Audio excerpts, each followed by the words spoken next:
I saw you jogging today. Oh, yeah. Yeah, I went out for a quick one. I don't know how in the hell you wear shorts.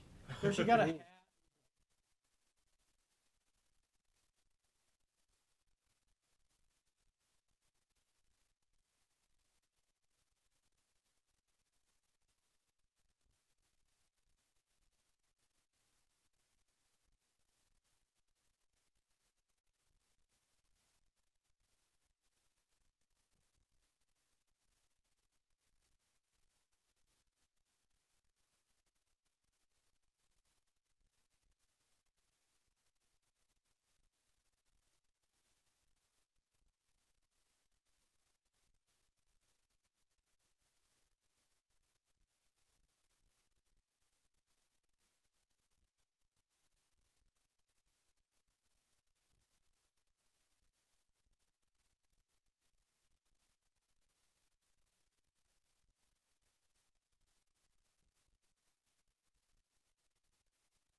Selectmen meeting, Tuesday, December 11th, 2018. It's now 7 o'clock. Our chairman is due to arrive, but I will get us started until he does. And we'll begin by reading the agenda. Some of these we will possibly be taking out of order, depending on how time flows, but hopefully quickly. Yeah. All right, it's 7 p.m. community input. At 7:05, the 2019 license renewals for Fern's Beer, Wine, and BYOB Common Victualers. 7:15, the library trustees outreach program update. 7:30, the Selectmen fiscal 2019 tax classification hearing. At 7:45, the joint Selectmen Finance Committee meeting for the fiscal year 20 budget, town meeting coordination meeting number 2. At 8:15, the planning board will just get a master plan, will give us a master plan update. 8:45, town administrators report. 8:55, the liaison reports. 9:05, minutes. 9:10, the board will recess to executive session, not to return to public meeting. Okay, community input. Is there somebody for community input? Claude. Yes. Standing right there. With cable in hand. Yes. So I have 3 quick items. We have, as a town, purchased a Mevo device, which you see right here. This allows you to televise meetings to YouTube live, and we've already used it once for the Energy Task Force meeting. And all you need to do, it's got its own battery, so you just plug it into an Ethernet outlet, and you can stream to YouTube. You use your phone as the sort of control, so you can zoom and pan and so on. So this is now a capability we have here in town, so other boards other than the Selectmen's, or boards that meet in rooms other than this room, which has, you know, video capability, can be on YouTube Live. And the end result is a closed captioned version of the meeting. Wow. So that's issue number 1. Number 2, the QVidium box over there that allows us to connect to Concord's studio and to broadcast on the cable live. used to be configured in such a way that was very cumbersome to move it between here and the school. So when we did an annual meeting, I'd have to come in and do all these machinations. Now it's configured so it's plug and play. You can just unplug it, plug it in over there. No need to reconfigure it. So and that's thanks to Tim. By the way, the Mevo device here is thanks to Tim. He procured that with funds from Comcast and the capital funds for video equipment. And then the QVidium box was reconfigured, or the network was reconfigured to make that portable. So the final thing is the EV charging station that we got a grant for from Green Communities, from the Massachusetts Green Communities Program. I spoke with the library board twice, and they've regretfully declined to have it installed on their premises. So that leaves, you know, Ferns, I don't know, are they represented here tonight? Oh, okay, yes. Yeah. And I spoke with Matt briefly about the notion of putting it at Ferns. Matt seemed enthusiastic. I don't know, without knowing much about the details. So that's a possibility. The other one is Center Park and then Town Hall. And so I bring this to you, you know, not for any, I know I'm not going to get any feedback, but I just sort of want to put it out there, and perhaps it can be on the agenda at some point.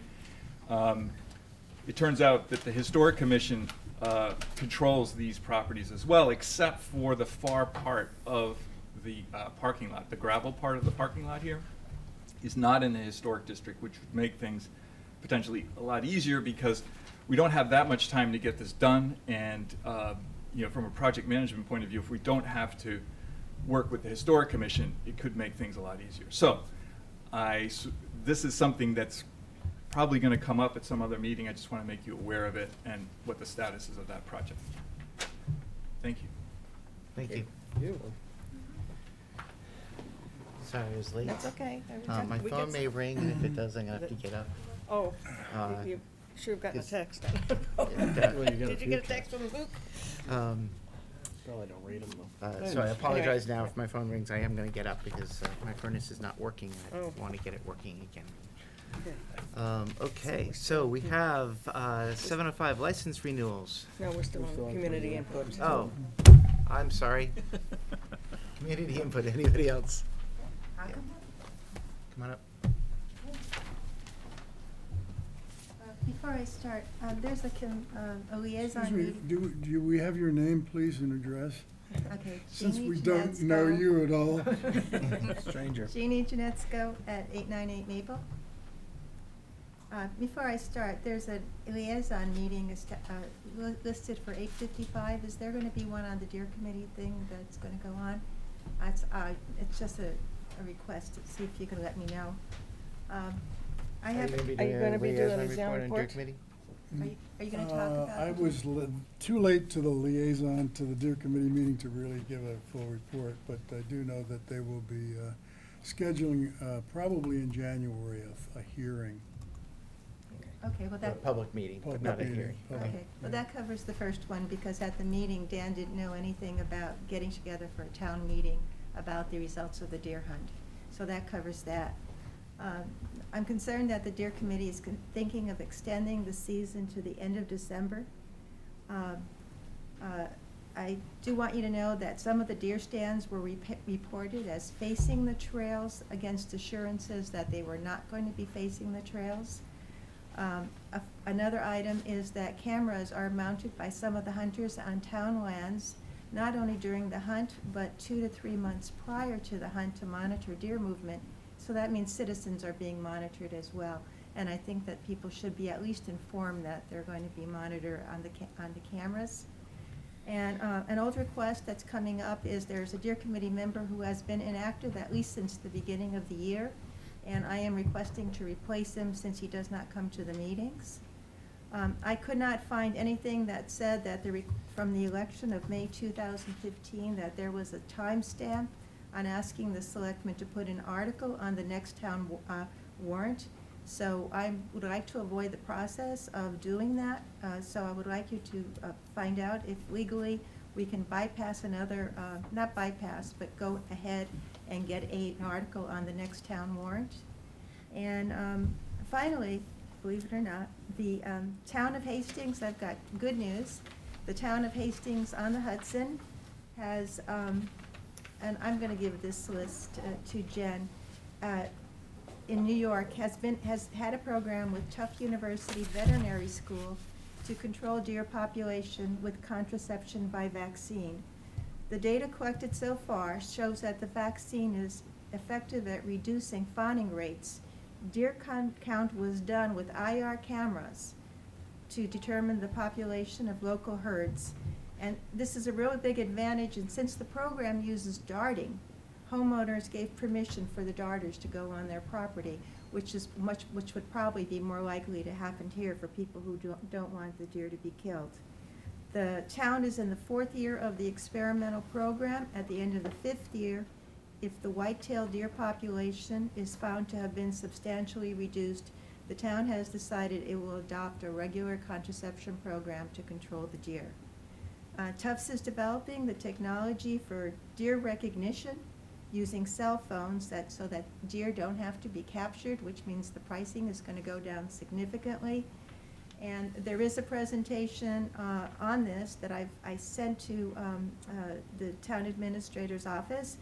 Dr. Rutberg gave this presentation a week ago, Wednesday, and I have the local newspaper article and the latest status report on the effectiveness of the vaccine.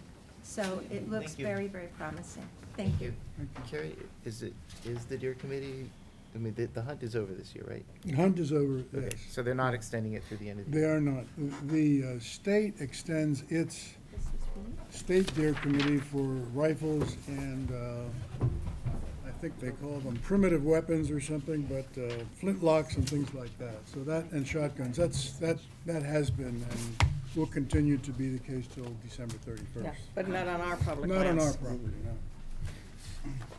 no. Okay, Make a quick comment? We're still in that or we're not? still in that. Could you make it quick, because we are starting to run behind already. We'd like to, and we have a very full agenda Ed tonight. Hum, East Street. Besides the fact that they found some of the big deer stands facing the trails, the other important thing was there's been human waste found by some of the dogs along the trails now. And that didn't seem to disturb one of the members of the deer committee. I won't repeat what his comment was, but it didn't disturb him at all. And I think it should be important that we do not need that on for dogs to encounter on our trails. Thank you. Thank you. All right, we're going to move to our 7:05 agenda item, the 2019 license renewals for Fern's Beer and Wine. Do you want to make a presentation? No presentation, just that business has been good. Matt Herwick, 157 Berry Corner Lane, owner of Fern's Country Store. We appreciate the town's patience in getting everything back in line. We've been open for just about 2 months now, maybe even less than that. Very successful turnout, and some old faces and familiar faces. Thanks for Support helping us. with the tree lighting. Not a problem, it was my first time doing it, so the lights worked. Well, it was great success, including the snow. That's right, that was fun. That was fun. Good. All right, well then I'll move that the Board of Selectmen vote to approve the off-premise license renewal for Barn LLC, doing business as Fern's Country Store located at 8 Lowell Street, Carlisle, Mass. 01741. Second motion. Okay, any further discussion? All those in favor? Aye. Okay, it's unanimous. I move the Board of Selectmen vote to approve a common victualer's license to Berry Barn LLC, doing business as Fern's Country Store, located at 8 Lowell Street, Carlisle, Mass. 01741. Second? Okay, any further discussion? All those in favor? Aye. It's I move- unanimous. I move the Board of Selectmen vote to issue a carry-in liquor license to Berry Barn LLC, doing business as Fern's Country Store, located at 8 Lowell Street, Carlisle, Mass. 01741. It's not true we have to bring some for you, is it? As long as you have enough for everybody, that's the rule, right? Then I second it. All right, any further discussion? All those in favor? Aye. Aye. I It's unanimous. Thank you. Thank you. Happy Thank you, holidays. Matt. Okay. Got us up to 7. All right, so Library Trustees Outreach Program Back on update. schedule. Library director, one of the trustees.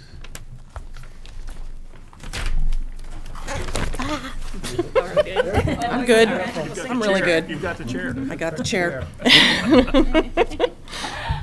Hello. Hi, I'm Martha Feeney-Patton. I'm the director at the library, and Priscilla Stevens, I'm a trustee. Congratulations, Okay, Martha. thank you. Yeah, I'm delighted to be in this new role. I've been at the library for almost 12 years, for those who don't know, but director for 4 months now. 10. Yeah. Which is an exciting new perspective. It's so far 4.5. so good. So I'm here tonight regarding an item on the library's budget request. When we met with the Finance Committee in October, we presented a request that included a new budget line, and they recommended that we bring it to the Board of Selectmen for consideration, since it's Since a you new have to category. approve Right. new budget item lines. Yeah. So what we're proposing is a budget line to be used for programs and outreach. Library programs for all ages are really an essential part of the Gleason's role in the community. We serve a fuller cross-section of the population than any other town agency that presents programs and services like this. And programs meet our strategic goals of fostering literacy, learning, and community engagement. Over the past several years, the demand for library programs has significantly increased. This past year, we offered about 250 programs and had attendance of 5,600, and that's an increase of 33% over the average of the previous several years. These services are currently funded by the Friends of the Library, as well as Cultural Council grants and other private funding. And the amount we're requesting would not replace that role at all, but the amounts that are available year to year from the Friends and private sources are variable, and I believe the town would benefit from having a steady budget appropriation where we could ensure a consistent level of service and use some of the funding from the Friends to expand our offerings, to try new things, and to really meet the demand that we see. So the request we're making is for $6,000, and we can fund part of that through reductions elsewhere in the budget, and then part would be new funding. In recent years, we've added tools such as online calendar software for program registration from home, e-newsletter software, and these we consider part of program expenses. The Friends funded them initially, as an enhancement, as An experiment, really. to see if they worked. And it quickly became clear that they really are essential and they really should be considered operational expenses and part of the library's regular operating budget. So we're asking for, so this budget line would include that and would allow some of that Friends funding again to go back to programs, to expanding programs, to new offerings. We should remind you also that the Friends are a 501c3, and they're a private organization, and they have some jurisdiction over the kind of programming that they would like to fund. Sometimes the librarians will come up with a programming idea that doesn't interest the Friends, and they may not be able to fund it for that reason. If we had this line item in the budget, the professionals who promote these programs can then present them. And as Martha said, we have a number of things coming up, and we're examining the names of all our line items at this point. Because technology has increased its role in library operations across the board, the technological part of this and becomes operational. And that is one of the reasons that we want to do this. We should also bring to your attention the idea that several other towns have done this as well in Massachusetts. When you do a program, the price of the presenter of that program is the same whether you're a large town or a small one. So this would allow us the consistency of being able to say, yes, we can do X, Y, and Z. The librarians have the freedom to explore new programming ideas. And we will also retain the support of the Friends who we've talked to and who are very much behind this. They would like more jurisdiction over the kinds of programming that they want us to present, and they feel that other types of programming and programming in general should be funded under a town line item. So we have discussed this with the Friends, and they're very much behind it. So please feel free to ask questions. Yeah, so I have a quick question. So you said that it was partially funded by savings elsewhere in the budget. It looks like the budget's going up approximately $6,000 or $7,000, which is the same amount, right?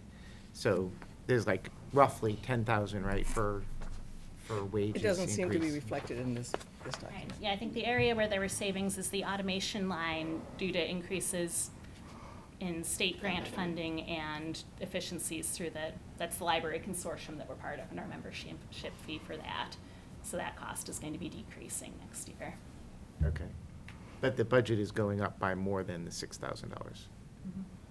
That's wages, Right. COLA. Aside from the Yeah, wages. and- Yeah, aside from the and- wages. That we also have to remind you once again of what's Right. down below that, which is the municipal appropriation requirement, and it's explained in that paragraph below. So the- yeah. Yeah, go ahead, you I was gonna explain say it better than I do. Right, so that's a requirement from the state that each year our budget be, the minimum requirement from the municipality is the average of the previous 3 years and an increase of 2.5%, which I think many of you are familiar with. So the only increases we're looking at would be the wages, COLA and step increases that I estimated there, and then the programs line, but all of our other budget lines would be either staying the same or that automation one decreasing slightly. Mhm. Well, in theory, I am not opposed to a programs outreach line in your budget. I think your thinking is sound on that principle. What bothers me is that brings us up $4,800 over the MAR, which then raises the entire base. And because it is then compounded at 2.5% every year, after 5 years, that costs us that $4,800 costs us $25,230. So I would urge you to find enough savings in the other lines so that your budget can go up to the MAR, the $637,231, and not higher, because, as I said, that brings your whole base up, and that costs the town You bring a up lot of money. You bring up a very good point, and we expected it. What we've presented you here with is the dream. Okay. What we're really concerned about from you folks is getting the line item on the budget, not the amount. So if we had everything we wanted, we would ask for $6,000. We know we're not going to get it. So, Well, you can have the 6,000 if you trim something else somewhere else. I mean, it's- well, yeah, I mean, I don't care what you put in that I'm line not sure item. we can I actually just- cut that much from the other parts of the budget. We can cut some. Well, so then you can cut But- some from those, and then we'll cut the rest to. But, the point is to get the line item, even if it's zero, onto the budget, so that we have some place to go from here. And it is the selectmen that have to approve line item additions. So that's why we're here with you tonight, instead of discussing this with the finance committee in terms of numbers. But thank you for asking that question. Yes. So anybody have, so let's just put the number aside. Does anybody have an issue with there being a programs outreach budget item? Well, I have a different perspective, and it's probably one that's been developed because I've been on a similar Friends organization for the last 20 years. And it's the Friends of the Council on Aging. Now, all of that's public knowledge and everything. Every year, the amount has grown a little bit every year as the town has been more generous.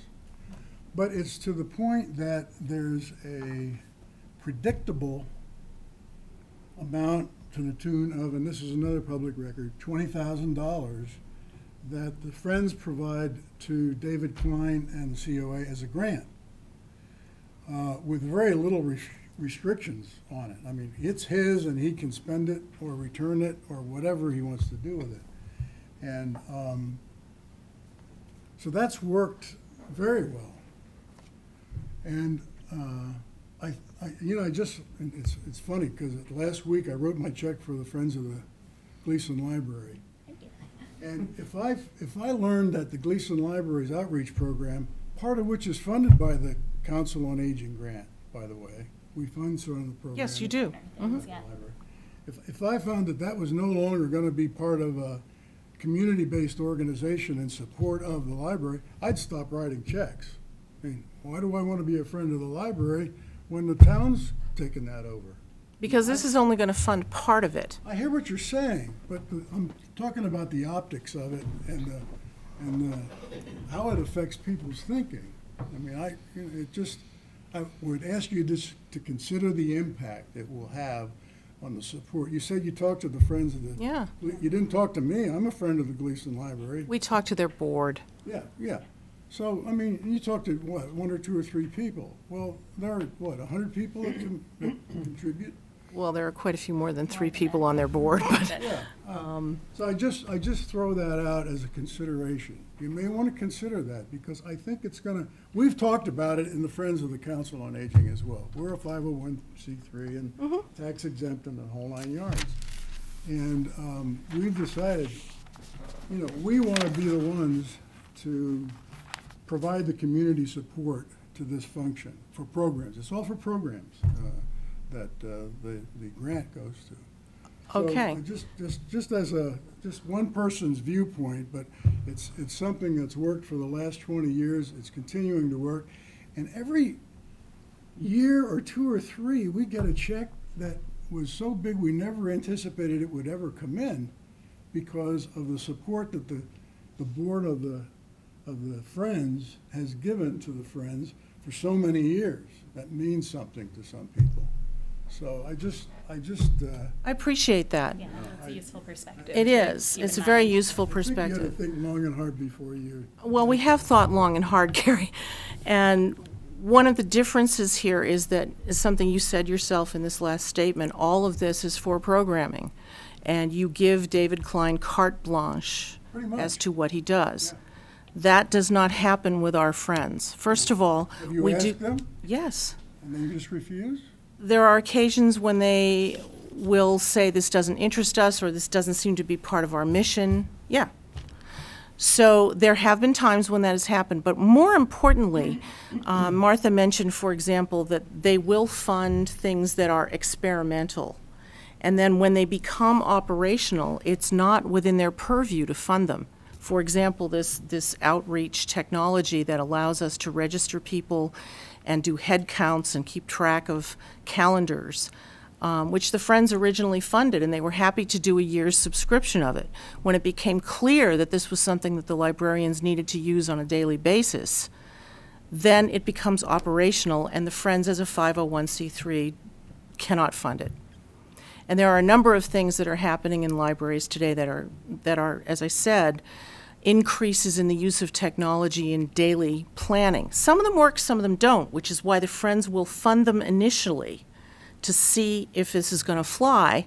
And then eventually, if it becomes a necessity to the librarians, or it increases their efficiency, then the Friends have to back off. So what we're looking for is a line item where we can actually use this as operations money rather than enhancement money, which is what a 501c3 can provide. And that's the difference here. I mean, yours is totally for programming. This would be for... We certainly don't pay salaries or... Yeah, well, no, we don't expect that of our Friends, certainly not. But if they find something, a subscription to something that we want to just fly with for a year, and it becomes something the community demands, then it becomes operational. So it becomes, it's a different kind of organization than the Friends of the COA. They've done it with library materials and Exactly. collections as well, too, like things like online magazines and genealogy services, where the Friends funded it as a startup, and then once we saw that there was demand, we incorporated it into the library budget. So I think it is a little different that our Friends aren't just funding programs, they're also contributing to collections, to technology equipment. Right. And they will even occasionally buy furniture. But and that's another consideration for them. As we... Large print volumes and things like that are yes, providing Friends some of of the the. the Friends of the COA Contributing will to it provide as that. well, yeah. So I Right view now, it as our a friends, for fuzzy kind of a well, distinction, I that's think. why we're trying to make it distinct.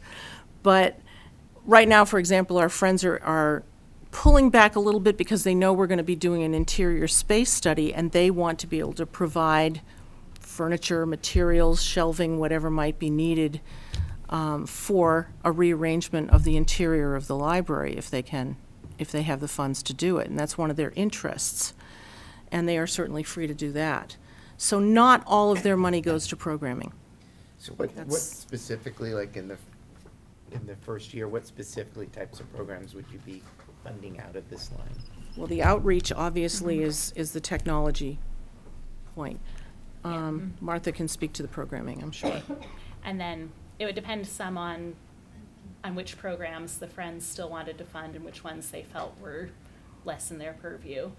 But it could be, additional speakers for adults on cultural topics, technology workshops and technology trainings, business-oriented, business development things, more STEM programs for children and teens. Yeah. It really could. We're yeah. looking to, Calendar. And then the online calendar software and Right. Okay, email so, I'm sorry, so newsletters. then when, sorry, I just thought that, Yeah. the $6,000 was kind of came from, okay, we'll do this program and this program and this program. This is just an estimate of what. it is. That's right, Okay, yes. it's not Precisely. based But I think- upon particular program. It's an estimate of what we could do. And I think, like Priscilla said, once we had the line item and worked with the finance committee and the other lines in our budget to see how much funding we could get in there, then we would make the decisions based Yeah. on how much funding is available. But we need to get the line item, Yeah. so. No, I was. Yeah, so I asked Priscilla, who's not here, but, Priscilla Dumka. Yeah. Just basically how you guys were tracking. I mean, your budget's pretty tight in terms of you guys seem to hit every line. We try. Yeah, which is great. It's not, doesn't always happen. So, like, that's the thing. If we put the line in, would you, kind of along Kate's point, would you have enough fluff? I mean, if we didn't do the whole, fluff isn't the right word, but would you have enough wiggle room that you could actually make that line item useful this year, and then, in a sense, come back next year, and ask for a larger ask? Do you know what I mean? Like, Yeah. I think if we had a better idea of exactly what you did with it, it would help us, determine what the dollar amount might be. But, part of it too is, I don't want to say, well, let's put the line and not give you any money, and then not have you have enough money to actually do anything with that line. Would have a I think working within the MAR, we could, $1,500 or so in there. That's what If I you was- just, if you Yeah, only well, got that's- up to the MAR, that still leaves them, well, maybe it's $1,200. yeah, that's what I would say. Yeah, we'd like to work with the finance committee and come up with that number. Yeah. Yeah. But I do think that we would. be They able to sent us find- to you first, Yeah. so But I do think, like you say, we would be able to find, like Kate said. it's working. Go there, go here, go there. Ask your mother, ask your father. So yeah, like Kate said, 12 to 1,500, Yeah. we could Yeah. find for that within the MAR. Yes. And I think that would be enough to start to demonstrate, like Yeah. you say, what. Yeah. Ellen, did you have anything? Yeah, no, I guess I was saying, if the line doesn't get approved, are there things you can't do? We will have trouble doing, for example, the calendar for the outreach. You require the line to do that under, you can't put that somewhere else in your budget. Technology or. Additional equipment would Additional probably be the equipment, closest. but it's not equipment, really. It is software. That's awful, yeah, it's not a So capital item, we're it's a- we're Better to actually, keep them neatly in it's the very, very budget. difficult when Yeah. you're expanding with this technology all the time to be Lines can good or specific. bad, depending on how transferable Yeah. things are across them, but they. Yeah. Yeah. but- But we are trying to distinguish between, first of all, what is operational and what is enhancement, and secondly, in the technology field, not only what is operational, but also whether it's actual hard equipment or whether it's software or whether it's something else. That's something I think the town is trying to do as well. I'm sure the town is trying to do it, but, this institution is increasingly using More, yes. technology, and we're So would you trying ask to the evolve. Friends not to provide anything that could become operational The reason I ask that That's interesting. because, they'll say, okay, we'll give you $600 to try this. Everybody loves it now, it has to be part of the operation. Well, that's essentially what happened to this, Well, to that's this, exactly, yeah. that's how it happens. So, would you Well- say, we really don't, yes, we'll have new furniture, but nothing that's operational? Well, I think some things become operational and take the place of other things in the operating budget. Right. Online magazines replace some of our print magazines, so. Yeah, but you can have a plus and a minus and zero it out, right? We're Yeah, talking. you're talking about the something that's- ever-growing Operational budget because. Well, up of- until now, up until we've asked for this, we haven't had that option. So that isn't, I'm not sure I can answer it tonight, but certainly we would want to have discussions with the Friends about it. Up until now, we have depended on the Friends to say yes to a technological experiment like this, or to some other kinds of things that may come to be operational in the library, or And if something- operational really means habitual in many But it ways. seems to me a speaker's budget, for instance, could certainly be supported by the Yeah, Friends. yeah, I mean, it's- certainly. It is. Well, so- It is. And, depending on how much that speaker is. And sometimes the endowment even comes into this kind of thing. So we do have sources of funding that can help. But the point is that a lot of programming at the library differs from programming in other institutions because it is operational. People want to come in, for example, and learn about new business methods and new business technologies, and they demand this from their library. They don't go out to the school and demand it, and they don't go to the Council on Aging and demand it. They demand it from the library, and it becomes a situation that can be construed as operational depending on what type of programming it is. So I can't tell you that the Friends are going to be able to support all of the programming that we do there in that way. One of the things the Friends will do, for example, is they provide museum passes. They do this every year. But they might not want to fund, they might not feel that they can fund a particular type of programming that Martha and her librarians would like to present every year. Okay, so I think. So that's why, we're trying to make these distinctions. So I just want to wrap this up. And I think, Yeah. my perspective, I totally hear what Carrie's saying, and I do and too. hopefully you really We'll definitely think take that it through, into because we don't want, consideration, we don't want a negative impact of adding something like this. But I guess if you really want it, I'd rather have the bucket here that you're putting the money in than to have it just be put somewhere else. So I don't have any problem supporting that. I would just say, though, that, one of the things that I've been hearing that kind of scares me a little bit is, we don't want the Friends going out, we don't want the Friends funding, potential projects to see how they go, and then it becomes then pulling back. operationalized, and then this number just keeps going up and up and up. I wouldn't support adding this and then having it grow, right? I think as you're talking to the Friends about the various things, I would be talking about, okay, well, if it does take off, how might you continue to fund it, rather than to assume that the town is going to take on the funding. And I agree with Kate. I mean, I think, I would expect that, my support would be for the appropriation requirement for budget amount. Yeah, establishing a bucket is fairly straightforward. I don't see any problem with that, if enough for no other reason than accounting. And it makes sense. It makes sense that you have money that you can draw on to do outreach programs and to know that, and not to have to go to the Friends every time you want to do. Yeah. It makes sense. I'm just worried that it's going to It requires us to be much more specific about how we judge these things as well, and that's something I think the professionals want to do. It's part of the evolving library. It is. Well, the library certainly is the center of Yes. many activities in the. Yeah, it did start from trying to answer a demand, Yeah, and that's growing. and it is, yeah. So, This is a, am I reading, this is a 15.52% increase in the budget at Oh. The appropriation requirement? No, that No. reflects the percentage of the budget that's going for the okay. materials. and Materials. collections. The math That's didn't a work re- in my head, but I Right, decided. Yeah. Yeah, that's the second state requirement is that. The materials requirement is actually 19% of the budget. We are supposed to spend 19% of our budget on materials. We currently spend 15.5% on materials, and the rest of it we rely on private funding for. Another opportunity for the Friends.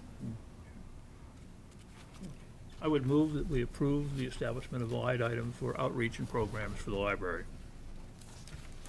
Second. Is there any further discussion? Good luck. Thank you, Carrie. Quick question, so what if you don't meet this 19%? We lose our accreditation. Yeah, so. That means we lose state funding, Yeah, which is another source we depend on.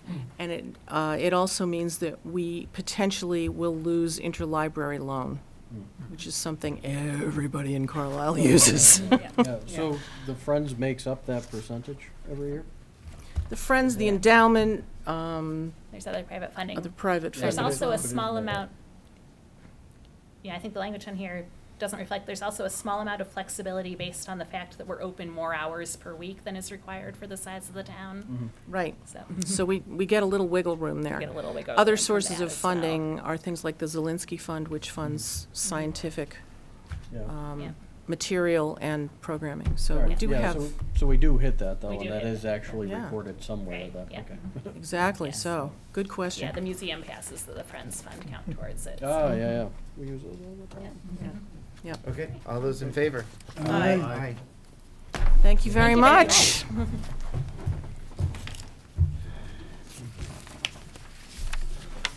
Okay, tax classification hearing. I am going to, reopen? You opened and Gonna continued it, yep. Reopen the fiscal year 2019 tax classification hearing that was supposed to be opened at 7:30.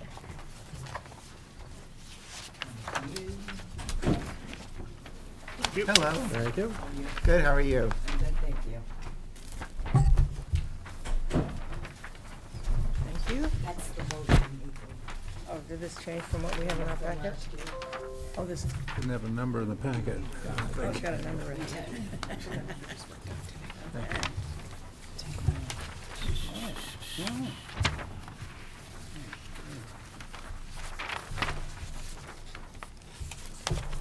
Just before we jump in case I forget, is anybody here going to want to speak to this?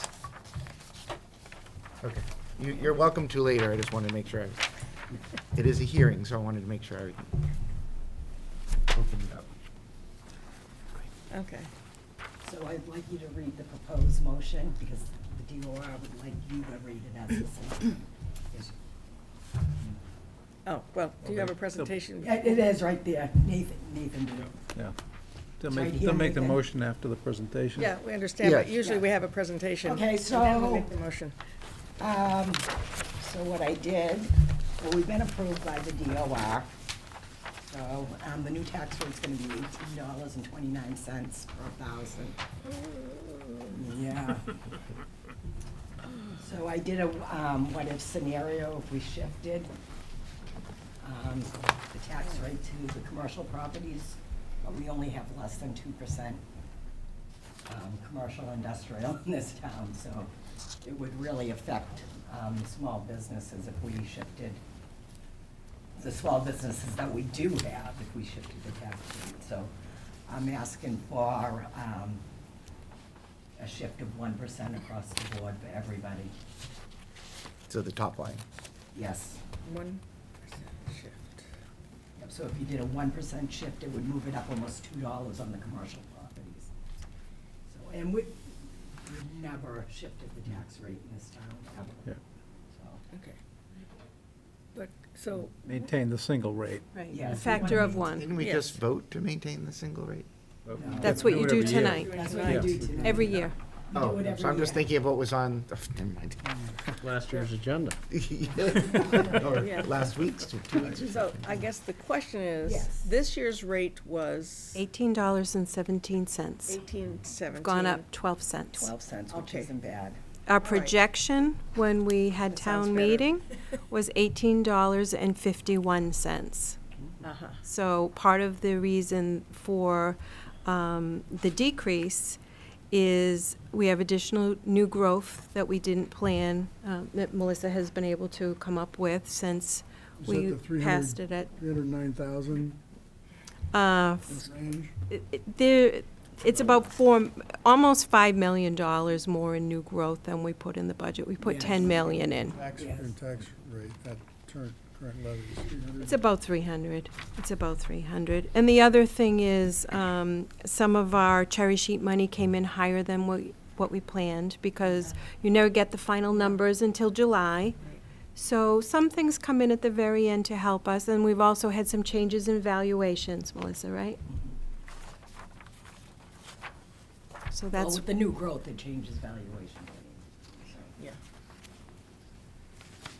so the increase with the CPA on an average home in Carlisle, which is now $821,000, it's $821,011 is the average value of the new home, or the average home in Carlisle.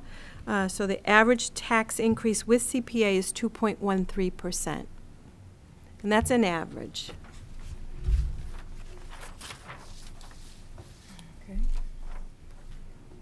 Let We me know didn't hit when our you- 2%. No, Came pretty it close. came pretty Yeah. close. I mean, it's,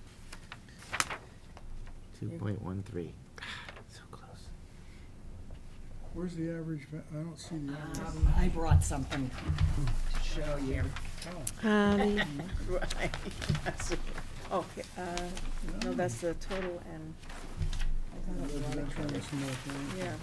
The average, It's a- so anyways.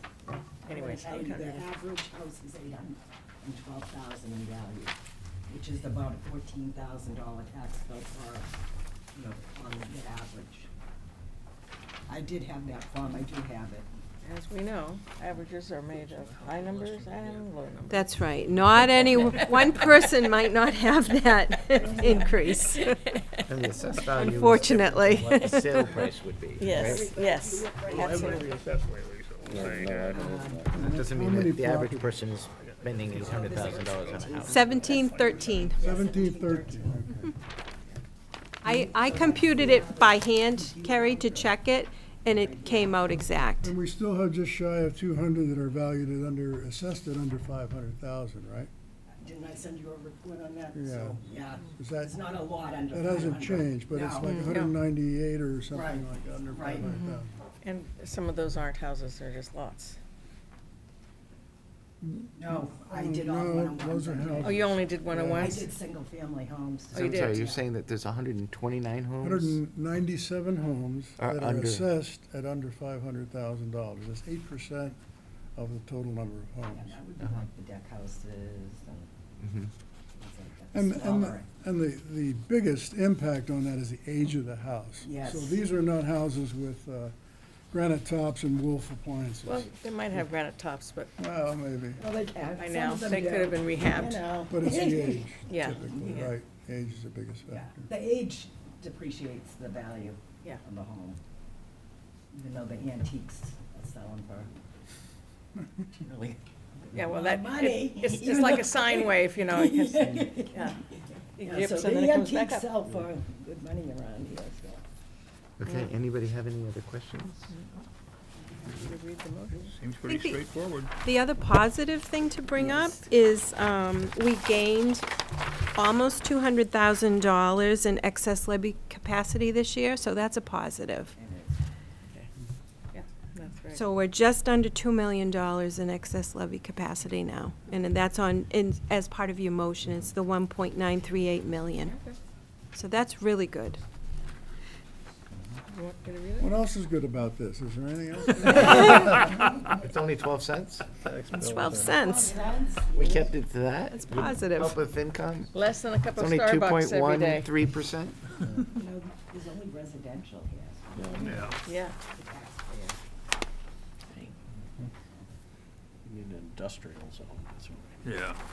We need an Amazon headquarters. Yeah. Oh, that'd be Why don't we apply? I like All right, that. I move that for the Marijuana. purpose of setting the fiscal 2019 property tax rate, that the board approve a residential factor of 1, thereby establishing a uniform tax rate with no differences between commercial and residential property tax rates, and that the board not grant an open space discount, not adopt a residential exemption, and not to adopt a small commercial exemption for fiscal year 2019. Further, we acknowledge that the Board of Assessors has informed the Board of Selectmen that the excess levy capacity for fiscal year 2019 is $1,938,475.28. Second. Okay, any further discussion? Okay, all those in favor? Aye. Unanimous. Thank you. Can I have a signature on this? Just on the side, how are we doing with the lawsuit between the Benfield property owners and the town? It's been canceled again, It's just to been- let you know. It's been canceled. Canceled. Yes, I have court date that should be- Sign down here. You're the clerk. So we're gonna sit down with Right, them I am the again clerk. on December 19th and try to hash it out again. I think you're the only I'm one. the only one that has to sign. Be present, but I think Out of does court. everyone Everybody has sign? to sign. Just the It clerk says- or everybody? December 19th. I think everybody, don't they? I don't know what Yeah, time 'cause yet. Somebody has to do an electronic. But, we have to do that too, Council's gonna be the there. electronic too. Attorney Brewer. Where should I we think they sign? all I'll do. let you know. I'll- There's no I'll- place for us to I'll sign. Send you an email when I set up the meeting. Thank you. Do you want to see the form, Carrie? Where would you like us to sign? They all sign- Because Alan signed on They the all sign, clerk, Melissa? but where? You want all of them in the I bottom? want all of them to On the sign bottom, the right? bottom. And then you will Gotcha. certify you on the recap. Okay, so I'm gonna go ahead You and wanna sign on the close bottom? the I already public did, I've signed it. hearing for the FY 2019 tax classification hearing. All right. Actually, I'll move that you close the Oh, hearing. do we have to? I was second. I just opened it without, okay. No, you Yeah, actually, last time I, you op- we opened it last time. Alright. Is there a second? Second. Okay, all those in favor? Aye. Okay, we're closed. Thank you. Happy Thank you. holidays. Thank you, you too. Thank you very much.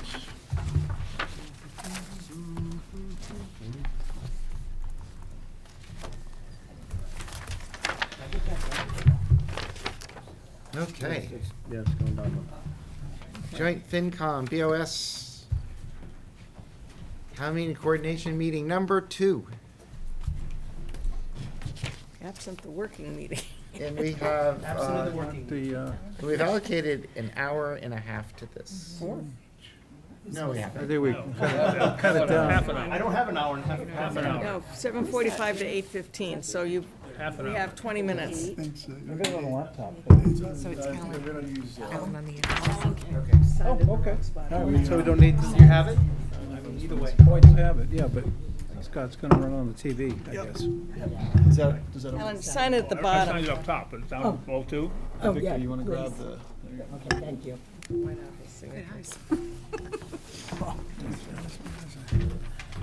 This is the other clerk. This is gonna be shown on my forehead. Well, this way they don't have to. I'm working something else. So Did you get your call? I did, he's gonna call again when he's on his way.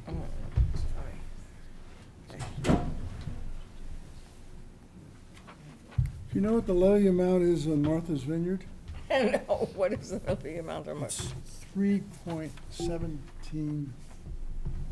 3.17. Can you believe that? That's because every house is assessed at about $19 million. Mm-hmm. Oh. What do we- That's what we've been doing wrong. Oh, gee, just, yeah. Yeah, there you go. Why didn't I think of that?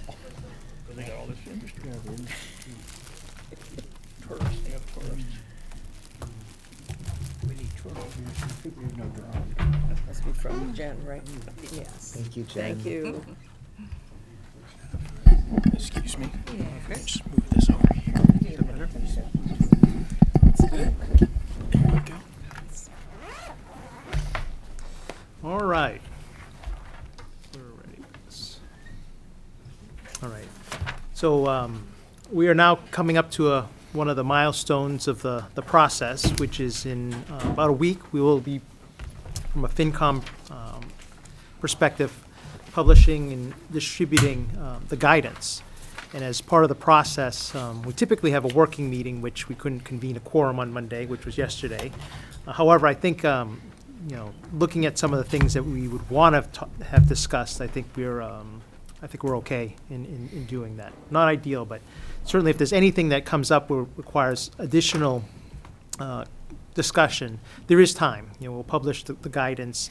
I think the process after this, which is a little bit different than last year, is that actually the liaisons will reach back out to each of the departments to essentially share with them the difference. And previously, we just send the guidance out, they see the difference, but the liaisons will actively go out and explain what the difference is between the guidance and what they requested. And then post that, there'll be opportunities to meet over the period of January with the different groups, if they have additional information to discuss and share with us as part of that process. And then in February, we have another working meeting to begin with the Board of Selectmen to begin to finalize moving towards March. So that's kind of where we are at the process. So for tonight, it's really more of an update in terms of where we're at. And there's a few items that we'll kind of serve up to discuss with the Board of Selectmen. So the first slide up here, and did you print these out for them, or I didn't. I have them. That's fine. I have them but on the it's up laptop. here. Yeah. It's just an overall executive summary. So based upon how we've actually, in our discussions, our guidance currently is just shy of $30 million.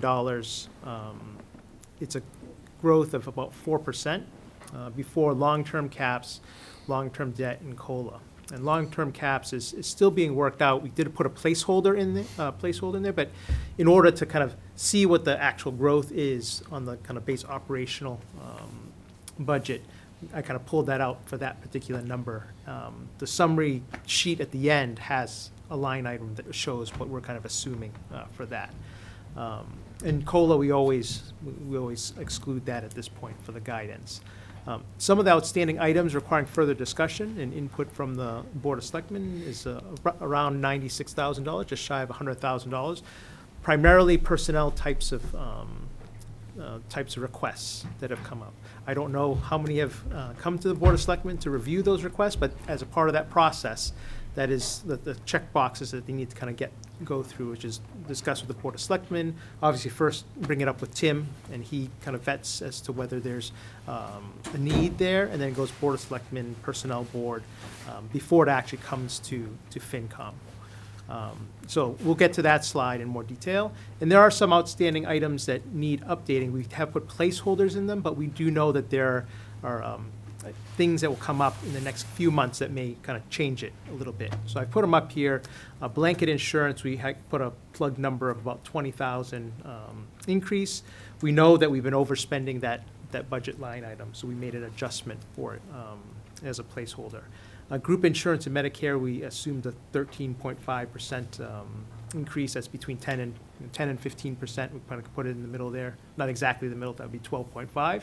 For OPEB, we assumed 50,000, but there's more work to be done with that. And by the end of January, we'll probably have a more refined perspective on OPEB. Obviously, the police and Carlisle school negotiations, those are still not baked in.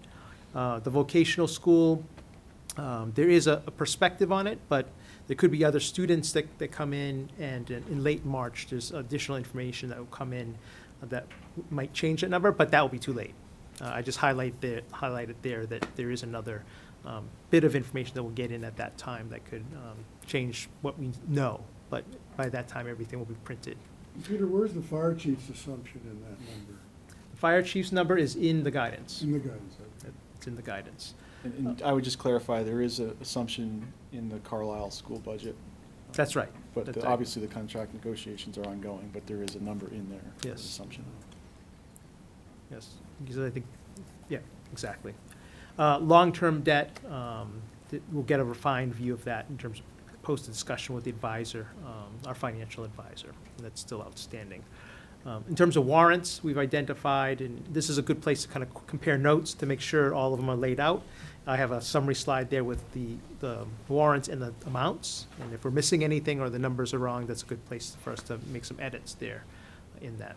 So any questions on the budget guidance and executive summary? Not at the executive summary level. You'll probably go into like what's driving that 4%, right? Mhm. Yeah, okay. Yeah, that is kind of funny. I kind of do that at the end because ultimately what we wanted to be able to do is kind of cover off on the 96 because that ultimately adds more to the, because so that, if you add all that in there, essentially that goes up, you know, a lot more, right, in terms of that. So I'll, at the very end of it, I'll have kind of a summary sheet and you'll see the things that are driving it. But I can say that if you exclude the increases of the regional school committee and the Carlisle school, it's like a 1% increase. So it's primarily driven through education. Actually, that's not even including the special ed, which actually jumped up too, but, or the tech school, vocational school, not special ed, vocational school. If you add those up, it's, you know, it's a 1% increase. You exclude those, it's a 1% increase. Wow. That's driving a lot of it. Which is basically no increase at all. Yep. Yep, or some increase and Everything some else. offset in Yeah. that. I did note, I got the most recent one, budget from Tim, and his is actually a decrease, which is, oh, that's good. But that had to do with pulling out some of the regional housing spend that we had previously. And as I that's looked at it. before COLA. You may not be able to see that from where you're sitting. That's right, it's before COLA. Yeah. Yep, Oh, okay. all right. So these are the. Is there any good news at the end of this? That's why the slides are black. Black and white. Yes, that's right. Well, I guess the good news is, That's you why we know, have the depending cookies. on how the long-term caps and the long-term debt kind of fall in, it may bring it down a bit. I kind of did a plug in terms of the long-term caps at 400. Last year, I think it was at 6-something, so it kind of offsets a little bit of the growth that's in And there. I'll talk little bit about, I'm here for long-term caps tonight, so I'll Yes. talk a little bit about that, give a very brief update on that. Yep. All right, so these are, you know, there are not a lot of outstanding items here that warrant substantial discussion, but I just want to, you know, throw them out there. So you just met with the library, and they had made the request of $6,000 for the program and outreach. So obviously, I was here and I heard kind of the conversation with regards to that. The second thing is the fire department, which was, you know, it's a fair thing that they looked at their budget, and they looked at the line items of overspend, and it's not overspend of one fiscal year, but multiple ones, and they wanted to kind of bump that up to kind of make sure that they're not, you know, overspending that line item of the budget. That was in electricities and in vehicle repairs. However, the interesting thing in prior years, this, you know, kind of serve up our thoughts in this, is that in previous years, they were able to absorb it through other things. So from our perspective, it's more of like a recategorization as opposed to adding, you know, $7,000 more. I don't understand why the budget goes up if, it seems like it should be offset, right? I mean, if they've been making it up in the past through Yes. underspending, Yeah. why would we? Well, the wild card ends up being is where it was offsets typically in the stipends. And they put, But they're significantly under in stipends per year, right? and, well, the thing that came up in terms of discussion is that they've put in a new program, and we don't have enough data to know how that is working out right now. But that's the only thing, you know, we had this discussion last night, and I think this aspect of the 7,000, I think the folks were comfortable saying that it's just an offset. It's just making sure the buckets are right, actually. So is their budget going to go up, or is it just going to be more? Their or less? budget's definitely going up, because they got the fire chief. Yeah. Well, except for that, I meant, Yes. Yes. it's just a revision Um, of the buckets, or is it also? So this would going be, up? this would be adjusting the buckets. I think there may have been some small items in terms of going up, plus the fire chief's the big Well, thing yeah, that that's hits the- it. Oh, I see, so this wasn't the budget going up, it's just that line item's going up, but That- another item is actually going down. What's that? And another item is actually going down. That's our position on it. That Okay. We would, Okay, we would offset it. Yeah. Good. Yes. So we'd hold this 7,000 as zero. The squirrely thing about the firefighters' wages year to year have varied from as low as 16,000 and as high as 63,000. So it all depends on how much activity. Yeah. That's a real huge, difficult to budget for number. But I think what you can do, though, is budget for kind of the average, right? Yeah. And then anything else would be I don't know. unexpected, no? Well, yeah. Yeah, can you do, you know, like Gary's budget, for example, with the fire, with the the snow snow, removal. right? Mhm. You know, I mean, because this was always my concern with fires, you put the money in there, and he spends it. And he always gives something back at the end of the year, and, hey, I gave some back, but we've lost that was supposed to go towards stipends, it goes towards vehicle repair or whatever. Mhm. You know, and it's, now, I use the term fluff with library, there's too much fluff in that budget. I've said this I've been on the board 3 years, I don't like that budget. And I don't wanna get on a soapbox here, but you know, I mean, that's the thing, I think we come in low, and then ultimately, you know, like we do with Gary's snow budget, you know, can't we just make it up at town meeting and say, If there's you a know, deficit, right. you could Right, you know, there were. address it at town meeting. Nope, sorry, That's yes. true. I just add something in here. Sure. That's exactly right. But what we Okay. tried to do this year was put the stipend budget at the actual average Right. experience. Yeah, okay. Yeah. But- It was adjusted this year. But add an additional amount to try to deal with this problem that he has of not having enough regular firefighters available on all the shifts. So he was to create an incentive program for those regular firefighters. That program, and that amount is, we put an amount in for it, we don't know if he'll use it. They only began the program October 1st. So it's too soon to know if it's gonna matter. And our comment to him was, if it's a great success, it will be an excess, kind of like in DPW. Yeah. But at this point in time, it would look like it's running under, Okay. because it was budgeted for July 1st. Yeah. But that was really the only, otherwise, we did budget it at the experience level, not the Okay, good. proposed level. So Yeah. would that mean that if you do the stipends at the experience level and you add in the money that, The incentive. for the incentive, and you add in the new police chief number, Fire chief. fire Fire chief, chief, yeah. is the budget going up by the entire new, For next Fire year, it's chief? really primarily the fire chief. Yes. but it's not, I mean, but it seemed, but, okay. But it's a guesstimate that, you know, the incentive program during this year would be worth duplicating next year, or Right. even increasing if it's very successful. We Mhm. do have the problem of availability of regular firefighters. Right. And we just, at this point, it's too soon to know if this is helping. And is the firefighter estimate still at around $70,000? You mean for The fire chief? well, I think what we budgeted at was annually, Yes. though. Yeah, Mhm. Yes, For- it was an Right. increase of for $70,000. increase. Oh, increase, yes, Increase, yeah, an right. increase, Yeah. yes, of 70. Yep. So, I'm sorry. No, go ahead. So the stipends went down, but it sounds to me like the incentive You don't see the program number went up going the down as same much. Yeah, amount right. as Mhm. the stipends went down. Yeah, I don't actually have the plug number in my head, but there's a set number that was sort of calculated And based it's on roughly how the many- same. Mhm. how many, you know, firefighters you need to get to cover, you know, again, it's regular firefighters who have capacities that the rest of them don't have, and you have to have them on a call and on a Does that mean that overall, the fire department budget went up around 70,000? mainly driven by the Yep. fire chief. And about There's 70,000? a couple of right. other items. Yeah, Every time we'll you see it add at a the end. firefighter, Okay. you have to buy a new uniform for him, you know, That's certain right. costs. Yeah, There's Yeah, other I really costs don't that want are- to nickel and dime Yeah, the fire no. department. Yeah, Right. at but all. that's, you know, But also some of too, that I in there. Just but- want to know where the money's going. Right, and I don't wanna see that incentive line used for something else this year. I No, mean, and, Right. you know, again, Because that's what always happens. we need an evaluation after this first Yeah. quarter to see where it's going. And Jim, the business model is gonna be the same with the new chief?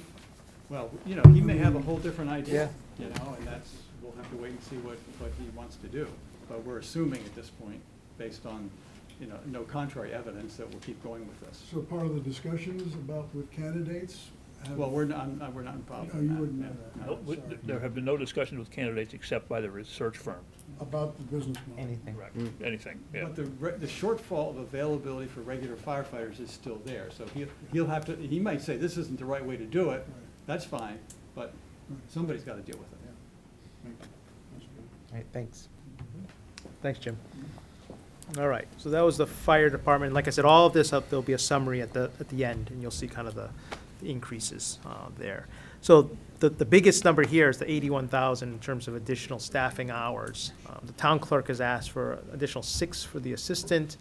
There was and this is all, and I don't know if you all got the link I sent out. There's a shared drive that has all of the questionnaires that were sent back to us, and this represents what was requested through that. So you can take a look at it if it's helpful.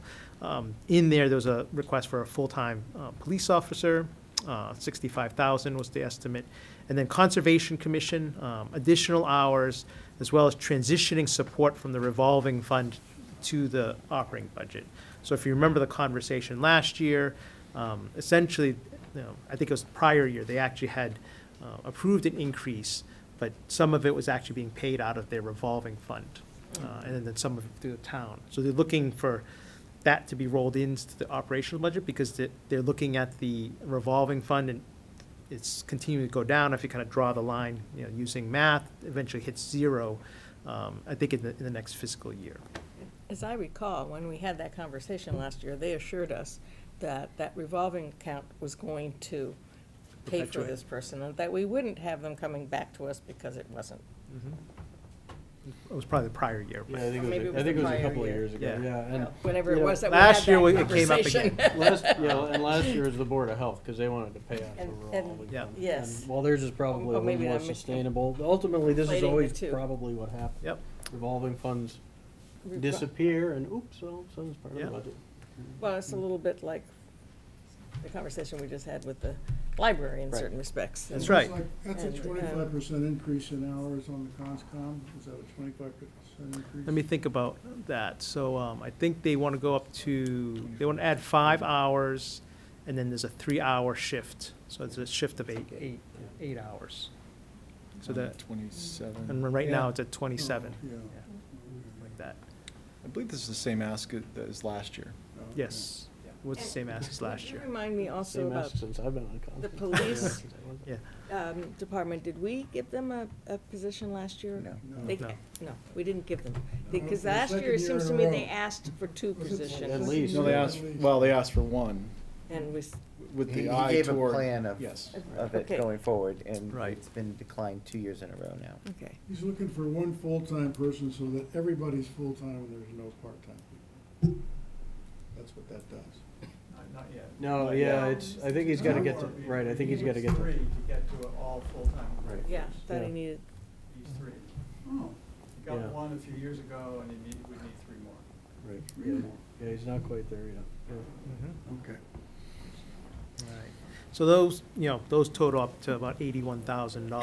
I don't know which of these groups have come to the Board of Selectmen and reviewed, but they are not in the guideline right now, unless we hear that the thumbs up from both Personnel Board as well as the Board of Selectmen. Have We s- haven't seen anything. Okay, you haven't seen any of them? We haven't Okay. sent any of them to the personnel board yet then either. No. Okay. Conscom is going before the Personnel Board. They went last year, and they went again this year with the same request. I did meet with them before they did that. Mhm. That was before our new process, I guess. Before our Yeah. new process. And I think also No. too that, It was in, I think, November. yeah. Or maybe Our new process was workaround. just last week. Okay. Yeah. Right. Then yes. Officially. Officially, yes. And that was probably more for a justification for a need for the hours as opposed to, Yeah. I think that's always been, it's kind of been the ongoing thing, is that there's always been this proposed need for more hours, and Mhm. I think it went up a little bit, and then it hasn't gone up Right. again since. Right. So those will likely come to you in the coming, or maybe they won't. If they won't, then it's an easy discussion. So these are the outstanding items, and obviously they'll have to be resolved. I think library is going to come back and probably meet with us, And, you know, post the discussion that you just had with them. it was And the nice that you guys were here to hear that, so that we don't have to. Yes, there's no, So you know where we stand. yes, we do. Yes, we do. Facilities manager is baked into the top line then also. Facilities, yeah, that's already baked in there. At the, so. 35,000 level. Yeah. Yeah, which was an interesting thing, because I think, I don't know who was it on FinCom saw a posting at $50 an hour in the mosquito, which is more than, I think, what was budgeted, so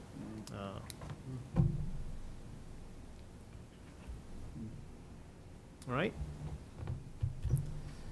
Oops, sorry, this is a little small. So these are the identified warrants. Can I, it doesn't expand this way. All right.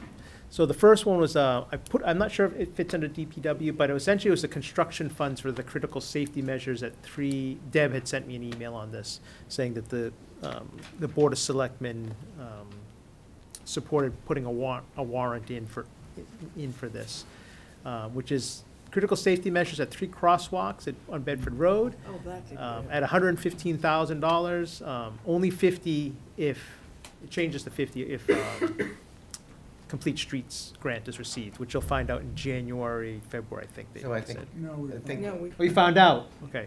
oh, and so we didn't get it? we didn't get So it. we didn't get it, okay. So the tone, I could tell we didn't get it, yeah. Complete streets or? Well, there was one, which is Yeah, the there one was- that we did not We get? didn't get mass work. Right, yeah, Mass work. that's a Mass work. sidewalk. Okay, so That's- complete that's- streets is Okay, that was still, the sidewalk That's thing. different, Yeah, yeah, we yeah. haven't heard on complete street. okay. Jeez. But I also, it's my recollection that there was pretty good support for the 50. But we Yes. told them, go ahead and work on the warrants. Mhm. But they didn't yet, we weren't certain yet whether or not we would support the 115. Okay, this is why it's good to talk. The email did not break the two apart.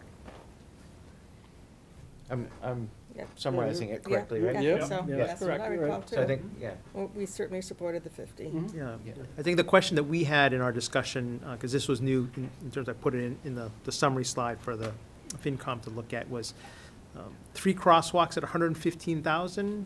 It seems, we don't understand what it takes to build or address the safety measures, but it seems quite high for These There would was a be lot of other, raised. there was a Okay. lot of other things And in that Yeah. 115,000. The crosswalks were the 50.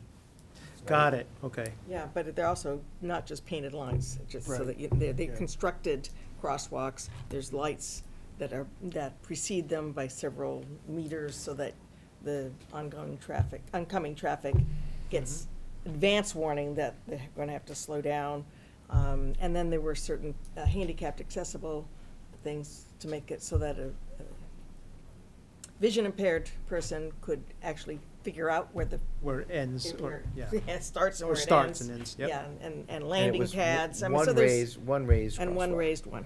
Okay, so that's Right. helpful. So, We figured there But- might be but more I think than, that there's, it's not 115,000 for 3 crosswalks. okay. That's what we figured. Yeah. We weren't sure whether there was additional things in terms of the trailways, and things like that was So in there there. were but- other things like Yeah,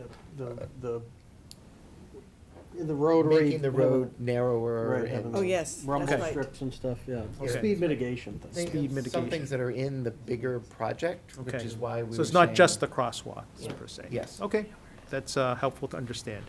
But again, it's the 50,000, I think there was pretty good support of the Yeah. 115. We And- just said, put together the warrant and we'll see Yeah. whether or not we get the grant and then we'll decide. Mm-hmm, mm-hmm. So the next two line items were essentially what was put in for facilities for the police station, DPW, and town hall. That is a big bolus of the $1.5 million. I think the place for a conversation there is really around the role to support facilities.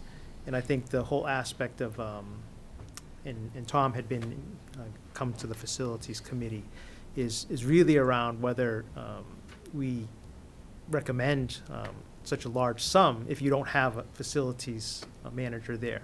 Certainly, there are discussions, well, we can manage it with other, means to do so, but at the same token, if you can do that, why get the facilities manager? The facilities manager, in our perspective, is having a more holistic view of the town and to provide synergy and those types of things for these types of projects. So in order for, to effectively utilize the spend, I think having that facilities manager is quite important. I think that it's less so, that fact, but more so the process of how aggressively we're going to recruit this facilities manager is certainly a concern that we've had conversations and probably a number of conversations about in the FinCom. I would just add, tangential on the operating side, if you recall last year, we talked about maybe the goal of centralizing the maintenance budget and putting that under a facility manager. Obviously, we're not doing that at this point in the But we guidance. didn't do it last year. Yeah, no. And so the maintenance funds are in the department budgets as they would be. But I think one of the goals of getting the facility manager is not only to obviously support these projects and the work that the facilities committee does, but it's also to take what we currently budget for maintenance, centralize that so it's used more effectively. I just want to point out that those items there are not maintenance items, those are That's right, project those are items. project, They are understood. not really, they're separate, there's maintenance items like taking care of the Yep. HVAC in all the buildings or the elevators and things. And that was going to come under the facilities manager umbrella. And then there's these big projects which a facilities manager could possibly be involved in, but they were going to have attached to them their own project managers. Sure. Yeah, we So saw that it's- in the, it we saw wasn't- that in the budgets. That was there's, line items. I don't want to say they're mutually exclusive, but they're really not dependent, those projects are not dependent on a facilities manager. I think Victor's point. That's right. I don't want to put words in your mouth. I think you got my point. yeah. Victor's point is, we should have somebody who's overseeing the whole thing as we're going down these big projects. That's right. Right? That's right.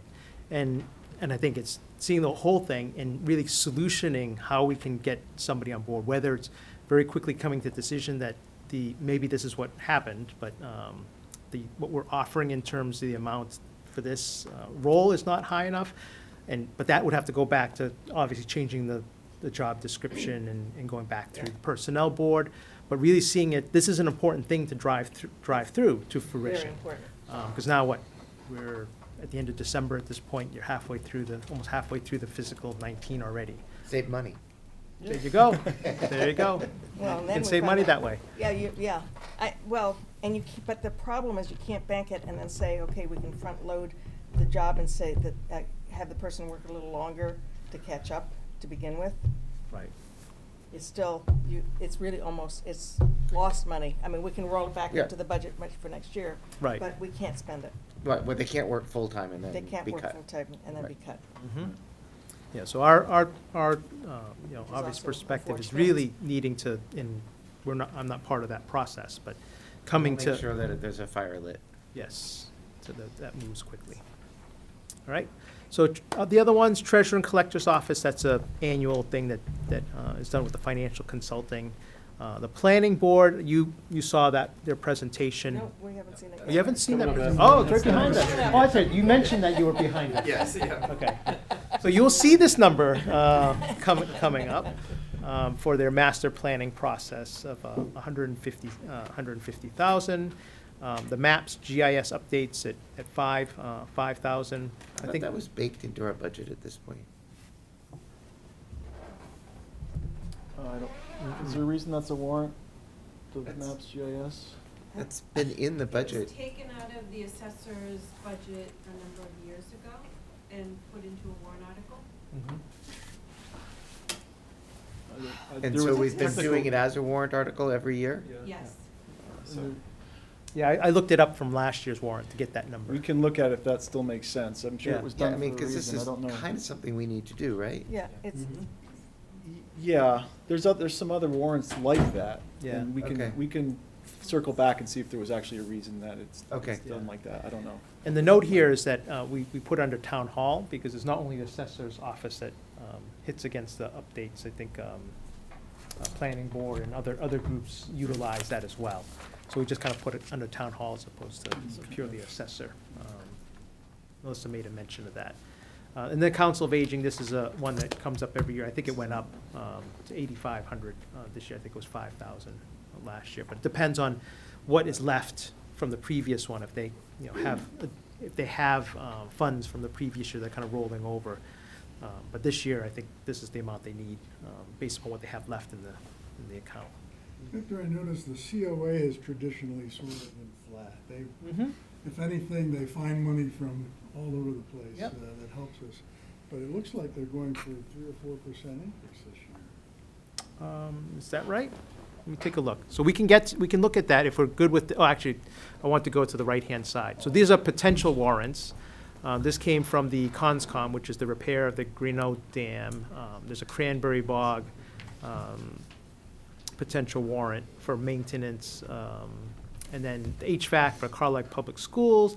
And they're meeting tonight, the Regional School Committee. They're talking about finalizing or approving the budget and also discussing the warrants, which was kind of the focus of or potential focus of the special town meeting. But if you remember, they actually hired somebody consultants to do kind of an assessment.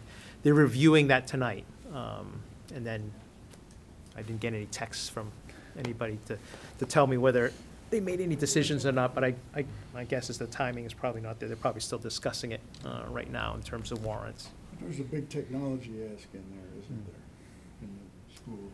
For the schools, there was, part of it could be a technology ask. For the high school? You're talking, let's not say schools. The public schools. Oh, no. that's- Well, it's not not in the HVAC. The normal, It's the normal amount. it's a typical, Yeah.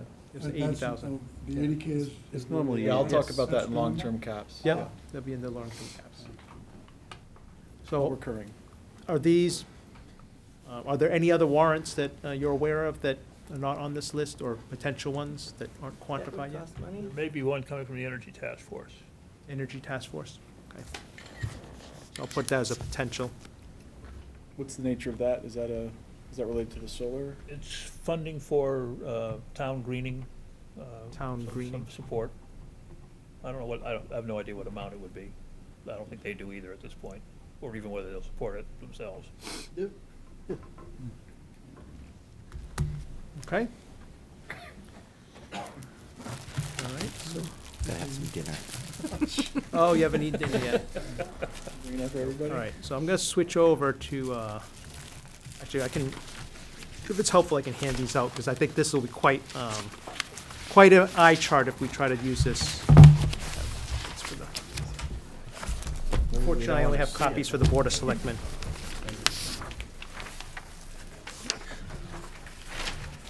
Already, get enough going down? There, for the board. Do you have one, Alan? I have one, yes. I Got one? It's hard to read. All right. So what I'm going to do, so I just bring on my sheet. So if you actually take a look at this sheet, well, oops, this network keeps popping up. You'll actually see, I'll just kind of step you through what you're looking at here. So this is essentially the structure of how we have the line items on the budget. FY19 approved is obviously this year's approved budget. The draft guideline is what we are recommending to put forward in a week. FY20 request is what was requested by the departments. The change is actually the change between the guideline and, or the draft guideline and the FY approved. So as I noted earlier, you see kind of general expense in town hall gone down a little bit. The offset there's a bit more in the salaries, but then there's a note in terms of there's an offset with regards to regional, and then also the housing authority that kind of offsets that more than that increase. You have one for town clerk here, an increase that's for the poll pads. Assessors, there's a small increase due to some of the costs for existing service going up, and that actually is a current theme and one would expect it. Year over year, the cost of mowing, they're getting charged a little bit more each year, so you see some inching up here, especially if they haven't taken increases over a few years. It catches up that way. Okay, so big one here would be the fire. So that was 70,000. So you see outside of the fire chief, it's like 3,000. Like probably it has to do with their. Sorry, planning board, can we go back up to that? Yep. 112 to 137, 0%? Yep. So so what that is in terms of the request, what I ended up baking in there is that, and you guys will talk about it, is that they actually wanted $25,000 of the 150 that I put into the warrant. Okay. They wanted to pull that out and put it into the operating budget. We had a conversation, I think it was 2 weeks ago, Yep. On that. Yeah, we'll present on the reasoning why behind that, but that's coming from the warrant article. That's right. But that's why there's an increase here, but it says there isn't an Right. increase. That's Yeah. right, Yeah. that's right. So that, their request was for an increase, but we put it in the warrant article and kept the draft guideline at the last year's level. So they came in with a flat, minus the project that they're putting into a warrant. So if the warrant article doesn't pass, is this budget the 112? Yes. Yeah, if we don't have the funds for master planning, we wouldn't need the contingency money for that. How does it work that? Well, the operating budget, as Victor would say, the operating budget would be the 112. Yep. That's what would be in the warrant. The 25, which was originally in the request. We pushed into the we warrant. agreed So you're that just accounting for it for us, but it's not gonna be accounted for in what? the request column is what they requested initially. Right. Okay? So they requested $25,000 in additional, We've already taken it out. yes. And we the took it out. guideline is what we're That's right. working on right now. That's right. And if there's a decision to put that, take that 25,000, put in the operating budget, then we'll do that if that changes. But what we have is, the full amount is in the warrant. We didn't split it out that way. Oh, who is this? Yep. Get milk. What's that? Get milk. Get milk, yes. All right, so, Field house. so we had fire, the field house, yes, 1.5 million, no. I'm sorry, I guess I'm not understanding. Yep. There's, like, if you go up to, town clerk, it's 83,000 was the guideline, 87 was the request. Yes. And there's a percentage change there, but there isn't a percentage change for the planning board. Yep, because the percentage change is over the FY From 19. 19 approved. The FY '20 guideline relative to the FY '19 approved. is the percentage change. Yeah, So, it's not, Help them, Lou. Okay. I don't think I can. you got it? How about we just break it down line by line? We'll do one line at a time, Yes.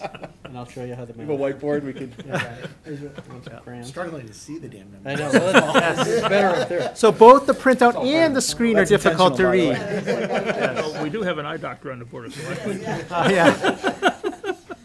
That's right. I can get my iPhone out and shine the light on it. Yep. So, where was I? Down at the fire line, that's actually where they had the large increase due to the chief. And obviously, there's some other things in terms of equipping the firefighters that they needed as well, that's in there. Conservation, there was just, there was some work that they needed to do to remove tree limbs. It hadn't been done for a while. I think 5,000 of that fits right into that, right there. And if you're gonna go down, it's mostly flat, right? Until you hit education. Okay, so it's a 3.8% increase, the Carlisle Public School, at least as presented. We will have another discussion as FinCom next Monday on their budget. Let me just speak to that briefly. Yep. The school committee is meeting tomorrow night to discuss this budget proposal. It's a maintain level service budget, and what you're seeing also across the board when you look at Concord and when you look at other municipalities, the real driver of that is special education, and it's particularly out-of-district special education. You're seeing large, if you take, I don't have the numbers in front of you, if you took that component out of it, it's like a 1.9% increase, but when you put special education in there, it's much larger, and a lot has to do with out-of-district tuitions and associated costs. So that's something that is a challenge. It's a challenge, not just for us, it's a challenge, I think, across the board. So when you see 3.8, you think, well, there's a lot new programs. That's actually just no additional Level staffing, service. no additional programs, maintain level service. And that's concerning Yeah. for everyone, for the school committee, for us. Well, for every town also, right? Yeah, I mean, the macro drivers are not specific to Carlisle. We have some special issues given our scale, in terms of the ability to support special needs in districts, since we have a small pool students. In some towns, when you're larger, you can develop programs internally to support multiple kids. If we have 1 or 2 kids that have a specific need, we're more likely to maybe need to send them out, although the school does a lot of work to keep them in. But when you talk about everything from special education transportation to out-of-district tuition, you're seeing large increases, well above, 2%, well above 3%. You're seeing large increases there. My point is that we keep calling it out as a separate item that causes something, when every town has the same set of issues. But I agree with you that our scale, it impacts us a lot more than our neighboring towns. But, should we continue to call it out as a special thing that? Call what specifically? Special ed. Special ed, transportation, education, all that category that says, it's causing us to increase, instead of a normal 2% to 3.5% or 4%.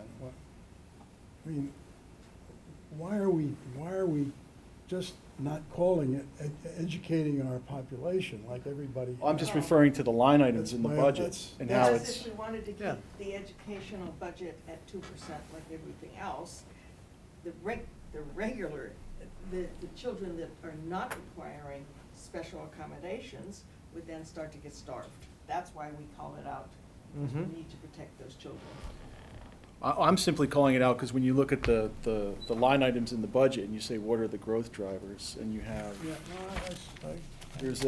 and it's a specific challenge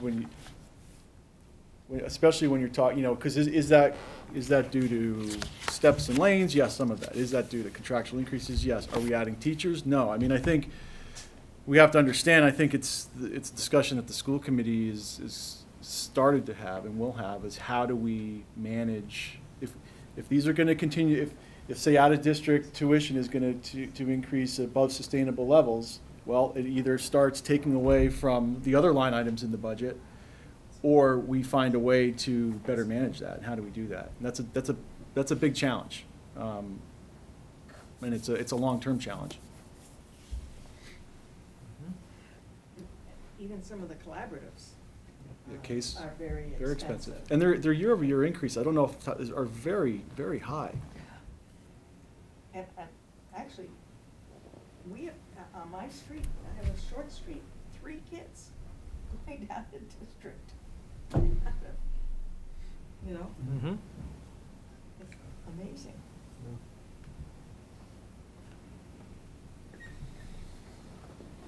All right.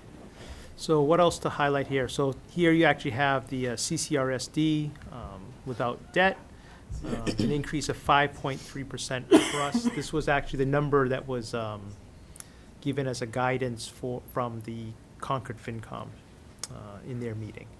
So the overall, I think, was 4.6, but ours ended up, based upon the shift in contribution, was 5.3 for our side of the budget. I think our allocation is going up at 0.2%. If you recall, it's been going down, and we've been reaping the benefits of that. Bumps up. This year, it's ticked up a little bit, which is a bit of an amplifier on the 4% increase. All right, so vocational schools, so all in this education, that's a very key, like I said, it's a very key driver in terms of the increases. In fact, I put a little line item here, and I kind of backed out all of the increases from the schools, and then you end up to a 1.21% for everything else before COLA. So can you go back up, please, Victor, to the COA? COA, where was that? Flat. Zero, flat. Crusted. So what are you looking at in terms of? I was looking at this from your lockbox, from your box. So that one might be an old one. So there was a question, so the way we work is that we have essentially their budget, and then when we have questions, we kind of go and follow up with them. They had some increases in hours or staff that wasn't correct. So we took those back out. So when we followed up with them, it was pretty much a flat budget. So apologies. You got like an earlier version of that. I just went on last night. Yes, Yeah. this is the current version. Oh, you did a way earlier version. That was, so that you let you know, that was loaded a week or so ago. You were on the AM version, this is the PM version. That's right. Well, I was working on this right before I came over here, so, you know, we had some edits from last night, too, so. Thank you. Thank you. All right, let's see. This library number doesn't match. Yeah, I'm just looking at it. They say their, MAR is 637,331. Mhm. And you have their guideline at 632,625, 632. Yeah, it was 637. Yes, In theirs, and it wouldn't be in ours. right. They include COLA, so They they can include calculate COLA. the MAR Ah, in that, Yep. in their budget, Ah. and then we, I don't know, take it out, because we don't know what it is. Yes, we backed that out. okay, so that, Yeah. That's the so difference. it will meet their MAR. Mhm. Once the Yeah, and we COLA don't- is and added we- in. And we don't really know what that exact number is until we set the COLA, because it's all Got it. the Alright. MAR changes as the wages change. Oh, here it is. Yeah, And they okay. put in, they assume 2%. Yeah. Yep. Are we still paying a veterans agent? Yeah. We are. Yep. So library, Stipend, yeah. recreation, I thought he resigned. recreation, Well, it's- no, the increase for the fields. Veterans agent Yeah, stipend it's is essentially, 1,500. I think the those are the vendors are benefits. increasing the rates. Those In are the fact, benefits I being think they're paid going to a out, they're veteran. not happy with the mowing, so they're putting it out to Again, bid. okay. Yeah. Depend problems. Yeah, that's all It's veteran problems. services combined. We had problems here before. Agents, 1,500. Yeah. Plowing and everything. It's hard to Mhm. find good vendors for anything. Yeah. Yep. It's Carlisle. It's the Carlisle. world. Yeah. Okay. So as you're kind of looking through, I can, you know, kind of do a voiceover. So we're gonna meet again next Monday, have a discussion around the schools and a couple of other items, and then we will go and essentially approve a guideline to be published. It's next week, the 17th, probably like the end of the week. So that's kind of the timing for that. And then, as I mentioned earlier, the liaisons, we actually were discussing a format to kind of show essentially the different departments what was requested and what's the difference, and some of the things that were the differences between the two, and then the liaisons can kind of have that discussion with each of the departments or committees. So we should post those as well. I think it would be Yep. helpful for you to see that too, of Mhm. when, if there's a guideline delta or not, if there's a note around outstanding items. A lot of them will say pending, Board like of support Selectmen from Board of review. Selectmen. Right. But we just want to have it. You know, it seems like the fewest number of requests for additional hours that I've seen. You know? Well, And yet the workload isn't getting any smaller. Just in complying with what the state requires, you know, is Mhm. enough to make you want to scream. Yep. Yeah. Yeah. Then there's the things that we can't control, the insurance and benefits and the unclassified, Mhm. except for the OPEB trust, and I see we're going up 50K. Yep. That's a that. preliminary. That's a placeholder. I think I think in our conversation last night, I think the whole aspect is that we should be working our way towards what we are committed to. So we added $50,000 into it pending, you know, other conversations, as I noted in the first slide, that will refine that. And were they updated on the OPEB, like the report? Did they- No, not yet. So we set up the trust last year. We got the report from the OPEB people. And by virtue of setting up the trust, we have a more favorable discount rate. So our OPEB liability was what, 8.6 million? So the $11 million number that we've previously mentioned is now 8.6. It's still a big number, but we're getting more favorable treatment because we have the trust set up and we, you know. Yeah, So that's a big number. the next step is, now that we have the new valuation on that, the next step will be talking with this company and as a committee, looking at the different funding strategies over the next 25 years and figuring out, because we do need a plan. It's important to have that for the bond ratings. We will be increasing it is the expectation, but we just put this in for now, and we're going to take a look at the different options to essentially ramp up over 20 years, and we hope to have a good read on that next month. So our debt service is gonna go up next year because of the communication system. I don't believe, we have a fair amount coming off the books next year. Or And Terry, do you want to speak to But that? that's,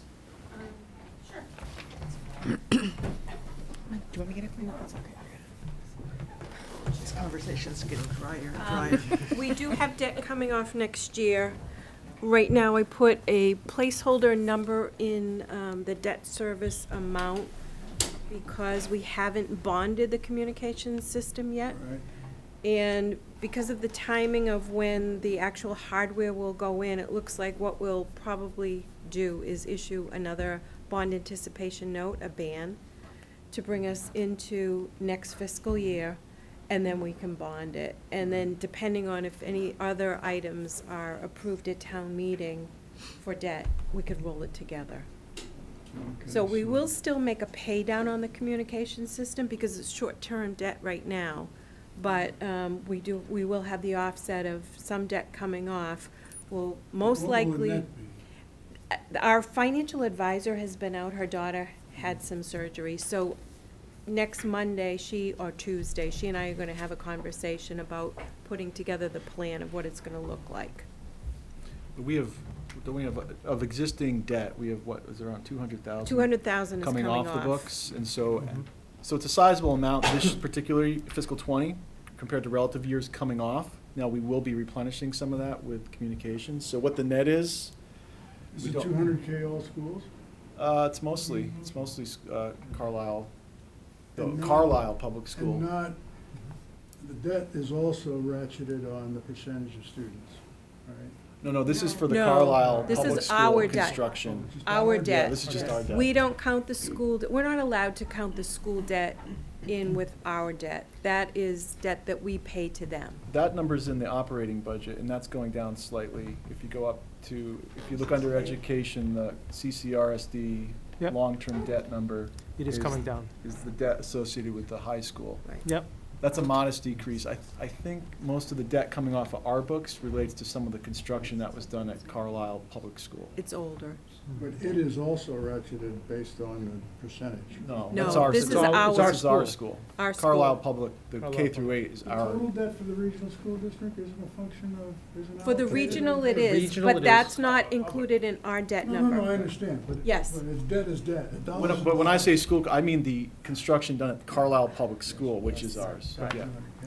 yeah. Yes.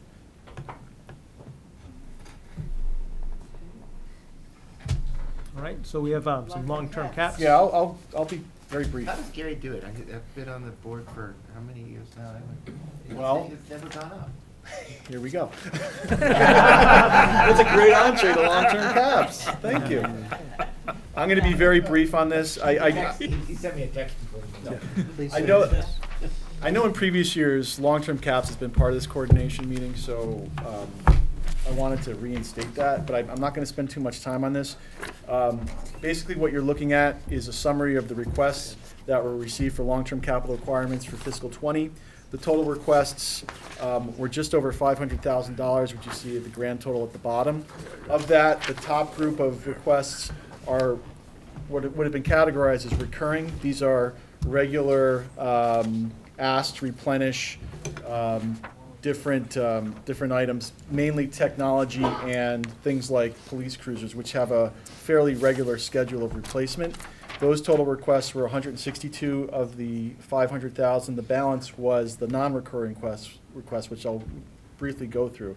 I will say that one of the topics of discussion among long-term caps in the recurring requests were a lot of this relates to technology, and the school has an IT manager and a technology plan. A lot of all the town requests.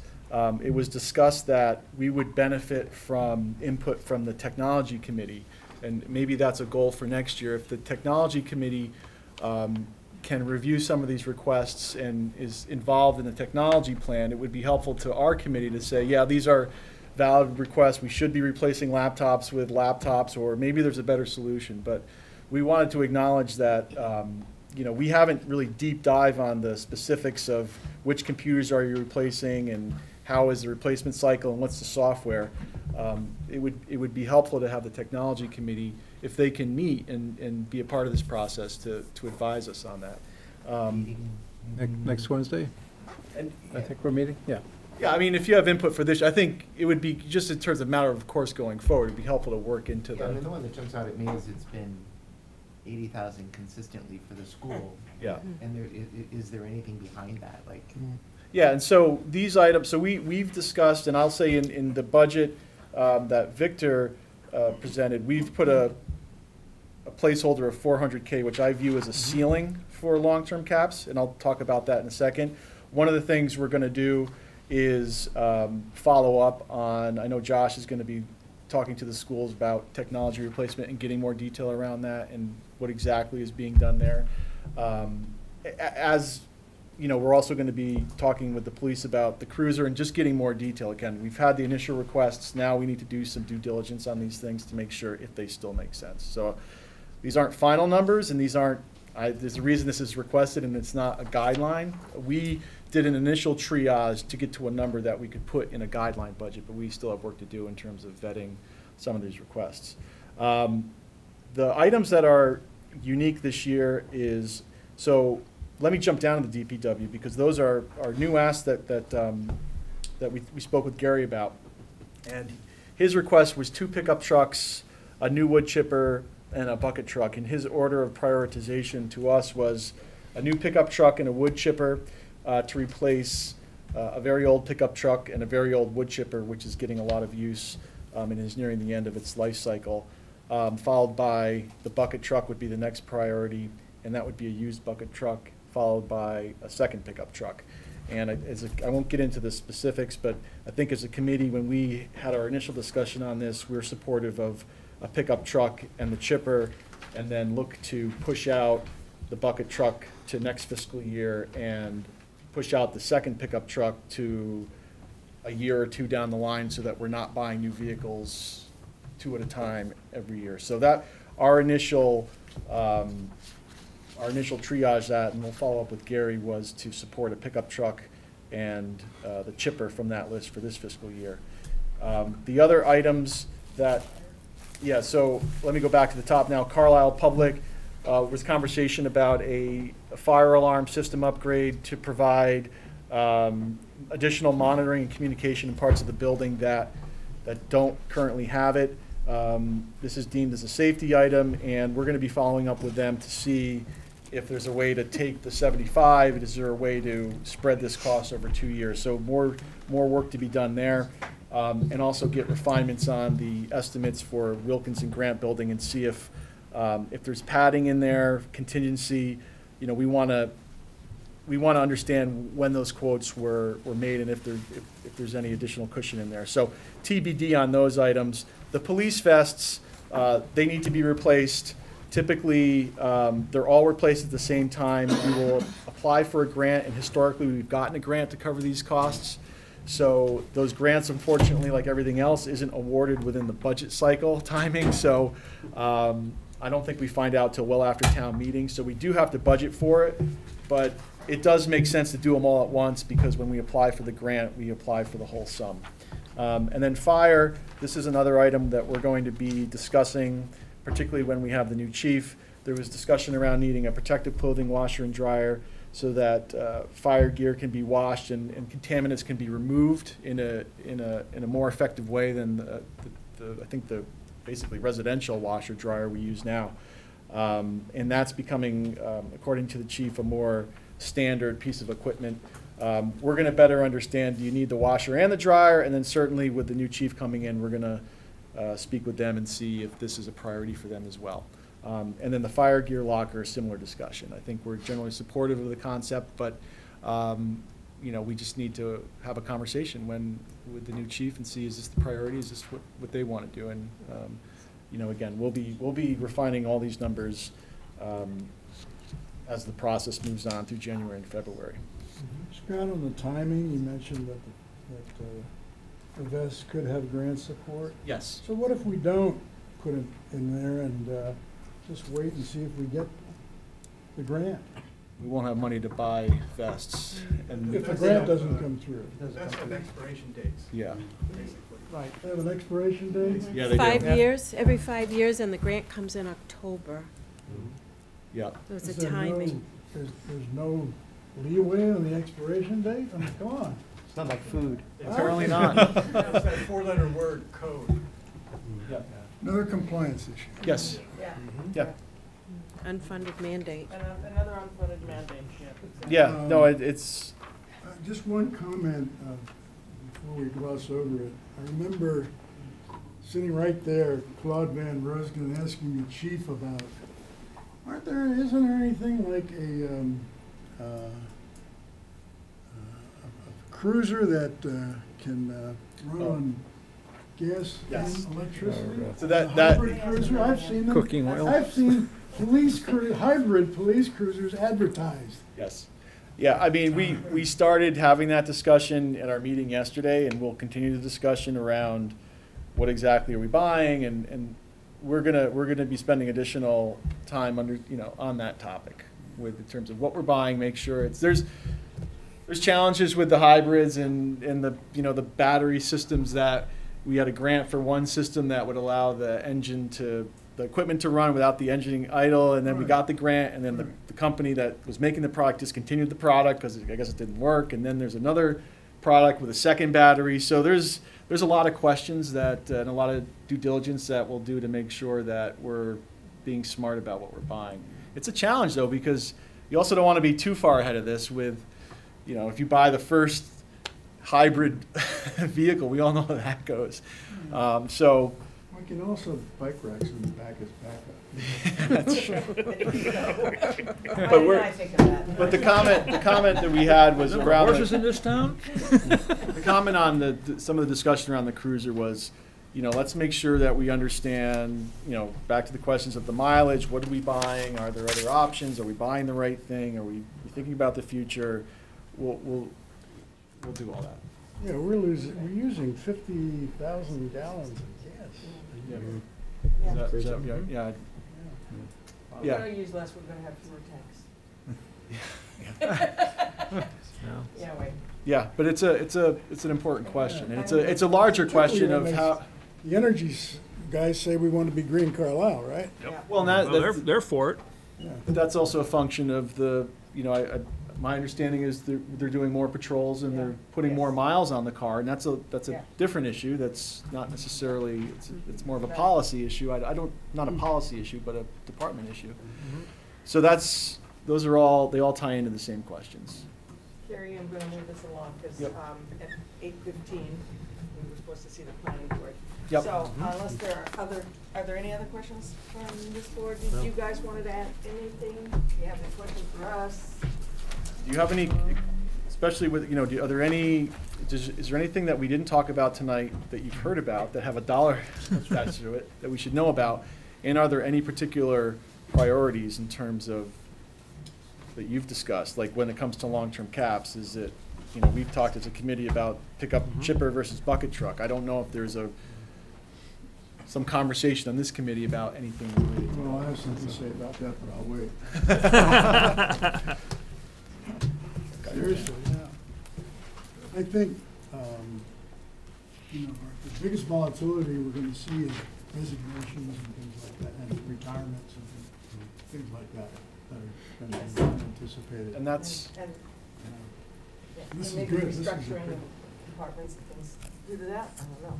yes. Well, and we didn't talk about it tonight, and we talked about it last night as a committee with Carrie moving on, the need there's an immediate need to get the treasurer collector interim, keep the trains running, finance director. We began that discussion last night, and I know there'll be more discussion. Didn't we know when we hired that assistant? But I take it she won't be ready for succession. No. So it's too bad. But that's a conversation that needs to happen sooner rather than later. I'll talk to you later. Okay. Any texts from the high school? No text from the high school. They haven't decided on the field house. No. Or the They bathrooms. should have never, they should have The never. soccer rink, you haven't decided on the soccer rink? Dome Stadium? Wash courts. Thank you. Thank you. Thank you. Yeah, thanks very much. We're gonna go right on to the planning board master plan update. I'm sorry. Oh, no Writing. You guys got an How that important job here. happened, because I wasn't. I was gonna say it's Nathan's. Yeah, it is. Oh, I usually kept my You wanna meetings go were with the pretty slides tight. now? I've got it, I've got it on here. It'll be projected on, behind them, so they'll have to, he's not here to defend No, himself. exactly. well, I could try. I gotta get into it. Try this. We can do it here, I guess. I see. What is this about? Plug this kid. Torture. All right,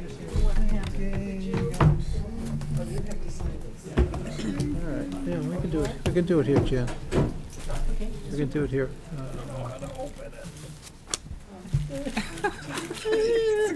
Wait a second. Screen mode. Scissors. Oh, thank you. Brute force. Thanks, Mom. That wasn't an age, that wasn't an age competition. 3, I thought. 1, 2, yep. You're going for this thing. No. They all have it in their You got that packet, one? but Okay, so the big one. they probably didn't have a chance to read it. Send it to me. Oh, you know what? We all set? Okay. You guys talking about You wanna go with the planning board now? implementation plan? You're all Or were you set? talking about updating the housing plan? All right. Yeah, no, it's confusing. Sorry, FinCom.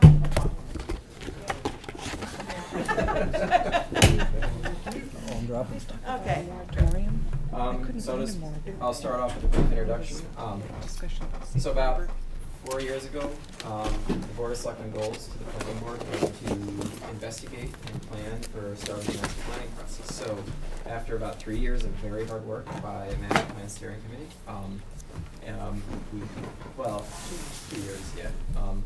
We've gotten to Seems the like point. 3. Yeah, it seems, well, we talked about it in Time planning flies. board for a year before we actually Looks got like it she's going. 3 years old. We're finally to the point, I think, that we have a very good idea, a very concrete idea of what we need to do to build a master plan, what we're looking for in a master plan. And Jan is going to kind of present those attributes. Yeah, so I'm Jan Cordial, Chair of this Master Plan Steering Committee. And this first part of this, so there's a lot of stuff that you've probably seen before or heard about, so I'm gonna go quickly through some of that. But I wanted to start off. Are you gonna, over there? It's up there. They're in your packet too, under number 6. You've got this. You have the handouts It's too. in your packet. Yeah. I think you've seen this too before, Perry. Not It's the not in new my one. packet. I did I yesterday. picked my packet It's up okay. already, so it's not in mine. Oh, you can have this. But I. So you're not straining your neck? I can come over on this, that's all right, I can. The thing is, you know, sorry. I saw it because I got it. You've seen I got it at online least once from the, before, from yeah. FinCom. But we've added, we've got a lot to cover. We'll skim through a lot of the middle part here, but I wanted to start, if you go to the next slide. We did a bunch of research, reached out to 5 towns, neighboring towns, and got a lot of great feedback from them. The key sort of general takeaway is that undertaking the master plan has had real benefits for, what should I do? I just did it. Okay. Have had real benefits for their towns. So Concord, as you know, just undertook a 2-year process. And some of the quotes, feedback, have to do with how it's creating clarity for the select board around what to, what's next, how to think about housing and zoning changes. Next one. From Bedford, again, the plan underpinned the need for zoning changes for some of their industrial and business zoning and housing zoning, and has kind of fed initiatives around ped and bike plans and senior needs, etc. Next. In Boxborough, again, all of the boards across town are using the master plan as a guide for making decisions and you know, acting in accountable ways, in a coordinated way. And then finally in Harvard, there they actually have set up an online tracking system for action items that came out of the master planning process, and they're working through 2 to 3 of these every year and keeping track of it. And so anyway, the long and the short of it is it's just pretty resounding positive support for the master planning process, and it's given the town sort of a clarity and a coordinated direction forward. It makes you proactive rather than reactive. Right. That's really important. in Right. town. Right. And it's the best way to spend your resources as well. Right. Okay. So this jumps around a little bit. So anyway, we have you know, a vision for the master plan, pretty simply to create a comprehensive long-range plan that has short-term needs addressed in it, with action items, that is really grounded in the community's participation, guides decision makers, and it's about improving Carlisle as a sustainable town, both economically, physically, or environmentally, and as a community. I screwed up the order of these, so go ahead. All right, so the purpose, and this, I'll just skim through this. This you've probably seen way back at last town meeting last spring. It's a shared vision. It's a roadmap, measurable with goals and targets and metrics. It's integrated, looking across all kinds of topic areas and kind of pulling together a comprehensive action plan that's both short-term and long-term. It creates clarity around goals and priorities for all the boards and committees, and supports. Not only does it provide guidance, but it also supports your decision making. And it creates a great citizens forum. And we, just a side note, we have selected an advisory committee, and we're having our kickoff tomorrow. We have 40 people on it. Oh, it's grown to 40, great. Well, we made the decision, we got about 40 people applying, and we decided that we weren't going to tell people that they weren't allowed to come, that they weren't welcome. We were looking in, 25 to 35 range, and we're like, okay, so if we're going to cut 5, that's a sense, So We'll have 5 who won't do anything anyway. Right, it made sense. We'll have 5 who don't make it at any one time. So we have our steering committee, which is, we're basically running the process, developing the work plan, communicating with the planning consultant, developing the RFP, and hiring and procuring a planning consultant, and then coordinating and managing the master plan process. And then we have the master plan advisory committee, which is really about, it's a pretty small commitment. It's every 2 or 3 months there will be a meeting, but it's basically to give the master plan consultants a kind of a conduit to the community in a variety of different interests, and those people are now our ambassadors, and we're going to get them, if we can afford it, we're going to get them T-shirts in the spring. Ask me. At least pizza tomorrow. We'll start with that. We'll start. Work last time. See how the budget goes for the. So these, I don't know if you've seen these before. These came out of our initial work, our Master Plan Steering Committee 1.0, but basically what kind of a master plan we want to have. And one, it's not going to sit on a shelf collecting dust. This is an action-oriented approach.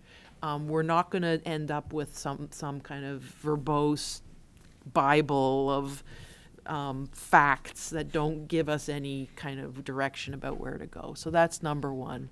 Number two is it's got to be grounded in a really rigorous community engagement process. And we've already taken a lot of steps to make that happen.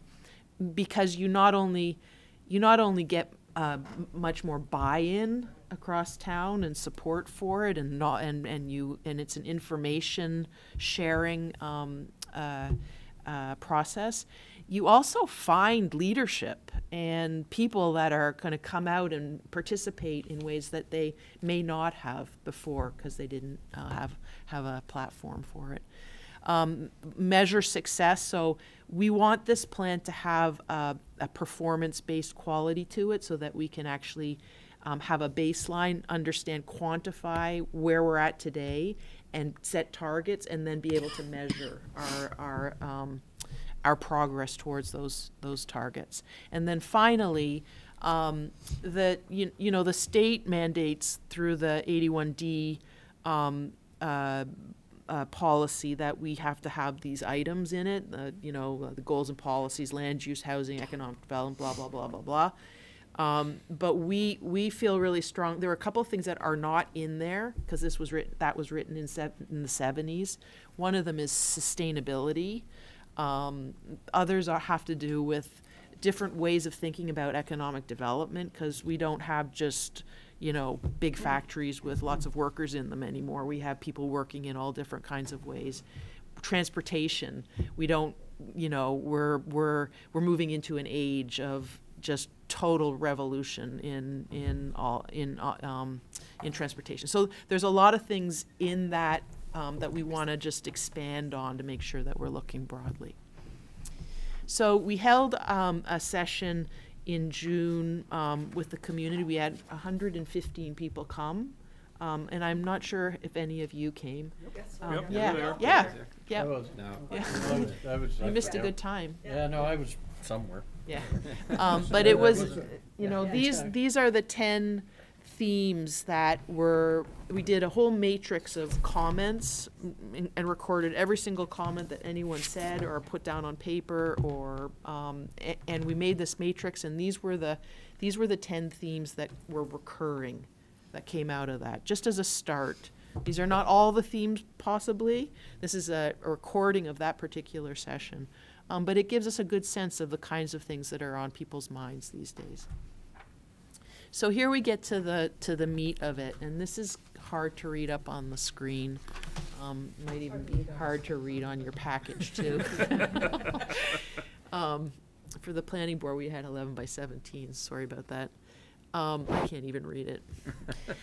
So basically, there's a phase 0, which is where we're at right now, and the master plan steering committee is leading that phase right now. It's basically doing our preparation work, developing the RFP, the process, and selecting a consultant. Then phases 1 through 4 are the different phases of a master plan. I have a step back for a second and just preface that I'm a professional master planner. That's what I do. I've been working in this field for 25 years with Sasaki Associates as a partner there for about 15 years, but I've been on my own for like 6 or 7 now. So I have a lot of, this is what I do. I do master plans. So what we've done as a committee, one of the ways that we've come at this fee is we've actually mocked up the process, the way that, we think, or I thought, if I got this job, this is the way I would do it. Just as a way to kind of give us a framework for thinking about the scope of work and the fee. So that's what this is, those phases 1 through 4. There's an analysis phase, there's a sort of discovery phase where we're exploring options, there's an implementation phase where we're trying to get to strategies and figuring out what to do, how to actually make things happen, and there's a documentation phase. And following that is an ongoing phase, which might even start before the end of our master planning consultant phase, which is basically when we get going on things. And it's not uncommon for us to find an early win, something we can get going on because there's momentum, and just start doing it, whatever it is, like something in town center, having, whatever it ends up being. And at the bottom there, you can see I've mapped out all the meetings. There'll be public meetings, advisory committee meetings, reports to the town boards, and I can't read what the fourth is. Okay. So, under each, so those 4 phases, under each of those, there's line items. There's like different tasks, work tasks, and you can't read this either, but basically under each of those 4 phases, I've worked out what the kinds of things people will be doing under each of those tasks. And then came up, did a sort of an estimate of fees by different kinds of, by the planning firms, different staff levels, and did and came up with $116,850 for the labor cost. That includes a planning consultant with the assumption that they will likely have to hire some sub-consultants in certain fields, and they can decide what they think those are when they come to that point. And then there's an additional expense budget, just a 5% expense budget, which gets us to $122,700. It's over 1,000 hours of work. So that was one way. So that was 125 or 27,000. And that's not a robust. That's a pretty stripped down process, but it's definitely doable. So then we went out and did research on 5 different towns and got good info back from 4 of them. Good numbers back from 4 of them. They're all over the place in terms of where they get their funding or how they pay for their master plan. Some of them get money through town meeting and just pay out flat, and some of them hired the MAPC, who then got a grant that funded MAPC. And then several of them also use a significant amount of internal staff, because they have staff, to do the master plan. So this was an attempt to actually quantify what that staff would be, and there were a lot of assumptions made about wages and how much time they were spending. But the long and the short of it is that they range from 143,000 in Boxborough, which was a pretty it's a smaller town, to about 277,000 in Concord. Can I just ask you a question about the MMPC plans? Were those communities as happy with their plans as the communities that didn't use MAPC? They're as happy as, like, Concord's extremely happy with their plan. And they used MAPC? No, they used a consultant. Was that Harvard that used it? Or It was Boxborough that used the Boxborough, MAPC, and they're quite happy with the result. So their cost was only 43 out of the 143,000? No, so MAPC. So Boxborough got 75,000 for from town meeting, and then they hired MAPC, and MAPC applied for a grant for 25,000. So they paid $100,000 for the consultant, but they also had a planner who was heavily involved in the process. That's where the 43,000. Okay, right. so got that. Yeah. So anyway, so.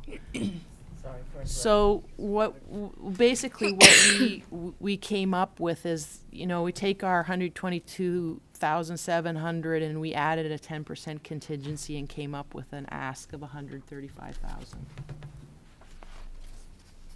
So that's kind of where we landed, and I think the last is just some more quotes from different towns. Mhm. But do you want to speak to the? Yeah. So what you saw in the that FinCom presented was a different number than the 135. When we brought this to Planning Board unanimously supported it, but they said every town that we've talked to, it was always a little bit higher than what they started out to be. So Planning Board wanted to add in a contingency of 25,000 to cover cost of the master plan related to things that may not necessarily be covered under what the consultant would be doing. Everything from the cost of meetings to cost of staff for data entry, if we need to update the GIS data, things like that, that might fall on the town's plate to do to support it. We wanted to make sure we had the funds and the resources available to do it. So the number that you see was 150, and now you're gonna also say, hey, that 135 and 25 adds up to 160, so what's the deal? Why is it only 150 there? Well, that is because we already have about $9,000, $10,000 left over from a fund dedicated to the master plan that was allocated by a town warrant article. 2 years ago? No, it was longer than that. It was quite long ago. But we still have that money left over in there. So if you take everything, then that's where that 150 in the warrant article came from. We would have a total budget of 160, which is 135 plus 15, all from the warrant, and then 10, which is what we already have in our funds currently. Yeah, I can just elaborate. In Concord, they had an initial budget of 120,000, and when they put their RFP out, and the consultant that they wanted to hire required an additional 55,000 to do it the way they wanted to do it. I think it's because they had this really rigorous survey methodology or something like that. Well, they have a full-time town planner and a staff. Oh, they've got, they have a bunch of. And a bigger town, but, yeah. So, but we do pay MAPC dues, and I guess the question, have you explored whether we want to see if we can fund some of this through MAPC, you know, by hiring them and having them I write met us? with them Friday, just informally. They really do a lot of work. I mean, they have a good staff and they do a lot of work, and people are happy with them. So they're certainly gonna be in the mix. They'll probably propose. Don't you I think? mean, yeah, I mean, I don't see any reason why they wouldn't be allowed to submit, right? Right. Yeah, no, I would imagine that we would. So they actually submit us. Yeah, so they're not, the services aren't free, right? What they did for Boxborough is Boxborough hired them, then they managed, and there's no guarantee about this, but they managed to get a grant to pay for part of their services.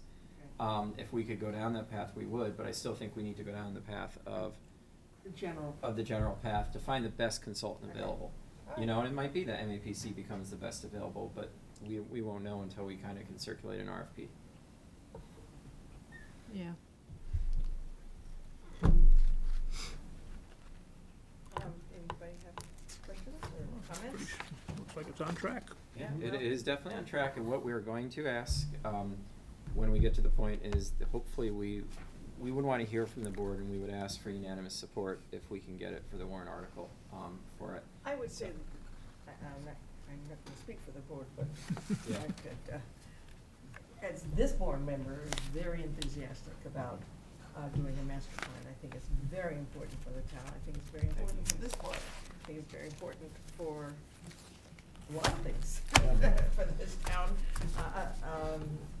Gonna be important for housing, economic development, all these things, and we cannot move forward without having it because we just don't have enough information. And we're all volunteers, and we need that support, and we also need that roadmap. We do. And on top of that, because of our form of government, we need the support of the community whenever we want to do things. Yeah. And if we have early buy-in, rather than trying to jam everything down their throat and say, well, trust us, we know what we're doing, I think we will be a much more successful Yeah, board. and even the pieces, if they're in the context of an overall plan, people can say, oh, well, okay, now I know how this fits in the puzzle. Right. And Yes. we can support it because we know that 2 years from now, we're gonna be doing that. Right. And that Exactly. makes it a lot Right. easier and a lot more understandable to the general public. Agree, totally. And What's not on any of these charts is that we're gonna be responsible for implementing it. Yeah. Right. We, the town. Yep. Yes, Board of right. Selectmen, Planning Board, FinCom, we're all gonna have a Yeah. stake in this. But that's true now. So it's It's true now, yes. If we're not gonna But- step up, it's worthless, but I Yeah. think this will generate so much excitement. I truly hope it does, because later when people start taking pot shots at us from the bushes. Well, usually they're not even in the bushes. Yeah. They're from the trail. We will, Yeah, were you there when we were doing the master plan? Because you see, right there, you know, it says that the town wants this, so I'm sorry you've changed your mind. Or if you didn't speak up at that point, and don't forget, we're a democracy, so not everybody gets their way on everything. I mean, it really is helpful. And just to close out, we have a website, and there's a ton of information on that now, thanks to one of our more conscientious members. It's a daunting task, but thank you so much for doing it. Yes, Yeah. thank We're you. excited. Well, speaking The as an group. adopted member of the group, I have this sign, used to have a sign on my wall that said, if you don't know where you're going, any road will get you there. That was one sign. And to Kate's point about being proactive, there was another sign with two vultures sitting on a fence, and one was saying, "Patience, hell, I'm gonna go out and kill someone." But I think it's going to be a real lesson in civic and fiscal literacy for the entire town. Yeah. This process. I hope so. I agree.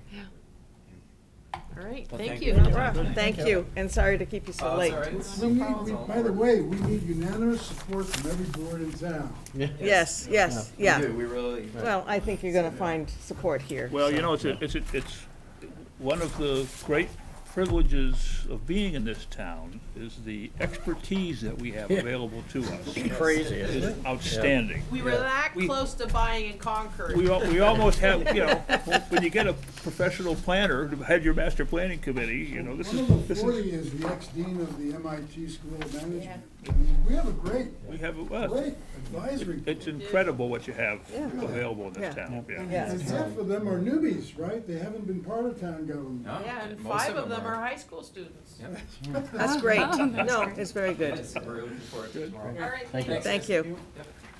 All right, town administrators report, now that it's 8:45. Okay, the first item is request for the board to vote to open the warrant for the annual town meeting. The submission of articles, our goal line is the end of January for people that are contemplating articles and so forth. I move that the warrant be opened for the submission of articles for the 2019 annual town meeting, which shall be held on Monday, April 29th, 2019. Second? Well, now that you've made that motion, I was going to ask Tim, before the motion was made, if we shouldn't add the January 22nd date to this motion, which indicates when, to announce when we're going to be closing the warrant or no longer accepting warrant articles, I think. Okay. Well, it's on the town meeting timeline, but I'm happy to I send know. that out to departments in a memo that they should have their warrant articles into you by next month. If that's helpful. You Okay. can make it part of the I- motion too, but. It's just that, that way it's neat, it opens it and closes it at the same time, unless we didn't want to do that, I don't know. Yeah, I mean, do we want to close it? I mean, because what if something comes up, right? I mean, no, but, you know, Yeah. it's one of those things where, You just Yeah. don't want a lot of last minute things. yeah, no, but I mean, I think this board's Yeah. pretty good at saying, but it's, you know, I don't want to restrict it just Okay. in case. That's just my 2 cents. Yeah, and, yes and no. Yeah, no, I know, but I think, you know, I think ultimately the good thing about this board is we're strong in the respect that if people come in with last minute, we'll listen to them. You're not gonna get it, but we'll at least listen, you know? On the other hand, if they, if they don't know when it's going to close, and I know, you're sending out a memo and everything, but if it's not kind of formal, it's much more difficult too, so I don't know, okay. Well, what would the process be if we did close it on a certain date and someone came in with a legitimate proposal the following day? What would we do? We'd have to have a special town meeting. Well, you're really not Special closing town the meeting? warrant. Yes. You don't close Special that board of until selectmen. until mid-March, really. But this is giving people a deadline by which they need to submit. Okay, so Yeah. it's not closing the warrant. No, it's not closing the warrant. So, It's I mean, just open for the accepting. submission of articles, Yeah. okay. Okay, I'll just leave it alone, but let's try to make sure that we keep on reminding people Yeah. that January 22nd is the last date that we really want to see Yeah. anything. Okay, I 2.5 it. Okay, all those in favor? Aye. Aye. Opposed? That was unanimous. Just an FYI, Nathan's not coming back. Oh, no, did he? really? Okay. Yeah. Okay, that's too bad, because I would have liked to have had him here for the executive session. Nothing And else. the second item is just an update on the fire chief search process, which is moving forward. You might recall there were 30, I think, applications, and that list was cut to 15 based on a review of the resumes and Oh, Nathan's. What's a Nathan's? process of telephone interviews with 11 of those 15 remaining candidates. They're down to 5 candidates who will go through the assessment center, which will be conducted next week. And members of the search committee, Helen is one of them, will be observing in part, or some will be there, you know, for the entire exercise. They want us there. If they can be. Yeah. To watch the practical exercises that the prospective chiefs will go through. If all goes well, we meet with the consultant shortly after the assessment center for debriefing, and then the committee is able to interview the remaining 2 or 3 candidates. The goal is to recommend a finalist or finalists to this board for the January 8th meeting. So if all goes well, you know, we hope to have at least one finalist before the board at the first meeting in January. Is that correct, Alan? That's correct. So, Alan, are you confident about how they got from the 30 to the 15th? No. Was there any no? No, they're very close to the vest, aren't Yeah, they? we saw nothing even as to who they were, what their qualifications were, until we got the names of the 5 who will be here for the assessment today. I find that sort of strange, given that these are consultants working for us, and then Yeah. it becomes totally opaque. I think that was what, I've forgotten his name. I take that back. We saw, Bert. we saw the Bert. resumes of the Was- 11 final candidates. And I will say, reading those, they're a highly qualified group. I mean, I was impressed with the backgrounds, credentials, experience of all 11 of them. How they got down to 5 from those 11, and I haven't gone back. I made notes on the 11. I just saw the 5 late today, and so I didn't see whether they're the same 5 I would have picked or not. Yeah. But based on the credentials of the 11, they appear to have done a pretty good job, or we had an absolutely outstanding 30, one or the other, and it would have been tough. But the group we have seems to have an appropriate, they meet all of our qualifications, all the things that we consider to be essential, and they have quite a good amount of experience in the appropriate jobs, the proper education, Do all they that live sort of nearby? thing. Some do. I have, again, most were from the general area. There were some from as far away as Virginia or Maryland. Really? And whether they were, I haven't looked to see whether Yeah, they're in the okay, final. yeah. There were Yeah, those yeah. in the 11, but I don't know about the 5, yeah. Alan, can we ask them how they weight their criteria, at least to get a sense of someone that's already, you know, an internal candidate? Does he get or she get 3 or 4 more points than someone else who's Yeah. outside the? I do we know? don't know, and my simply feeling of talking with the consultant who met with us is I'm not sure how active a role he took in that process either, from what he said, but. I would sure like to see Bizarre. how they weight their criteria. I really would. Well, anyway, Yeah. I think we have to let it play out, but note to us, maybe this is not a consultant we want to use in the future. Well, yeah. Because of the and process that all I we're- can say is that looking at the final group, they appear to be a high-quality group. Yeah, so, I mean, They may, and that may have been true of everybody who applied, I don't know. yeah. Okay.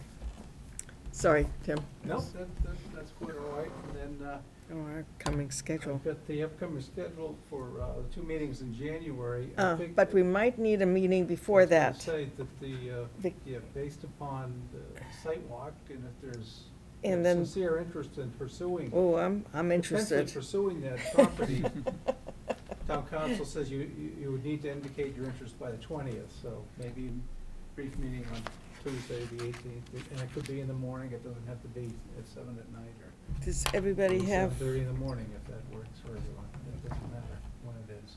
Well, I But- guess we could decide that on the 10th. Who is Right, everybody the coming 14th. for the 14th. sidewalk? Oh, yeah, I'll be there. Not the So- 10th, I'll be today's, there. Yes, 14th. the 14th. the 14th, I meant, sorry. You're Right, not this coming. time, this time the. No, But you're gonna drive by, or? I'm Yeah, good, I I can- mean, I'm good tomorrow. right up, the 20th is the day of the fire chief assessment, so that one, that's a dead day. But, and we have to have it done before that anyway. But, Yeah. and so I'm good, if we're going on the walk on Friday, it's gotta be in the first 3 days of next week. Right, and if you were posted Friday, the earliest you could have it would be Tuesday. Tuesday, yeah, Okay, Unless you so can- so I'm free the 18th all day. I am too. Yeah, I think I am too. Okay, Yeah. so, do you know if you? later in the day, yeah, no. Later in the day. Tuesday's an awful day for Oh, me for 600? meetings. Yeah, I could do that. No? Well, yeah. I'll have to bring my kids, but yeah, I could do that. What time? Six? I would say 6 in the morning, but. Oh, 6 a.m. Yeah, works, yeah. That'd be 1800, right? Yeah. Six- Yeah, Yeah. or that works, yeah. Oh, dark hundred? Either one, right? 1800 works, 600 works better. Oh, 600. So, okay, Rather meet in the morning? It'd be a brief meeting, I think. Yeah, if that works for, I mean, I gotta get Sam to school by 7:30-ish, so, yeah. But I don't wanna put you guys out, 18th is a so. Tuesday. so we're I'm talking, up But at I 5 could do, every but day I could do the anyway, yeah. evening too, I mean, but what's, I don't. I can do any time. I could- Tuesday, December 18th, I could always right? call Mhm. in, Yep. so. At what Right. time? That's, I don't care. Yeah, Well, we could you do do morning, care. I could do early in the morning or later in the evening. So, it's up to you guys. what would you prefer? I'm free. What time do the you entire- sleep? 8 o'clock, let's, 8 o'clock. No, that doesn't No, you work. can't do it. No? It's gotta be earlier than I that. can't for do him. 8, So yeah. it's probably gonna have to be in the evening. That's too late. Yeah, I could do 7. 7 morning. o'clock. Okay, yeah, 7 7 18th, 7 Sorry. o'clock. 7 AM. Yeah, There you go. I think Got that'd it. probably be better for Okay. Nathan too. Okay, and we're meeting where? Meet in my house, We can Here? meet, my bedroom. we probably have any room in this building at Yeah, 7 right. a.m. Okay, so 7 AM We'll do it for this room. in Clark Room, Yeah, current location. yeah. Actually, we can post it tomorrow and just cancel it if you're not gonna. Right, yeah. Right, Yeah, right, that, okay.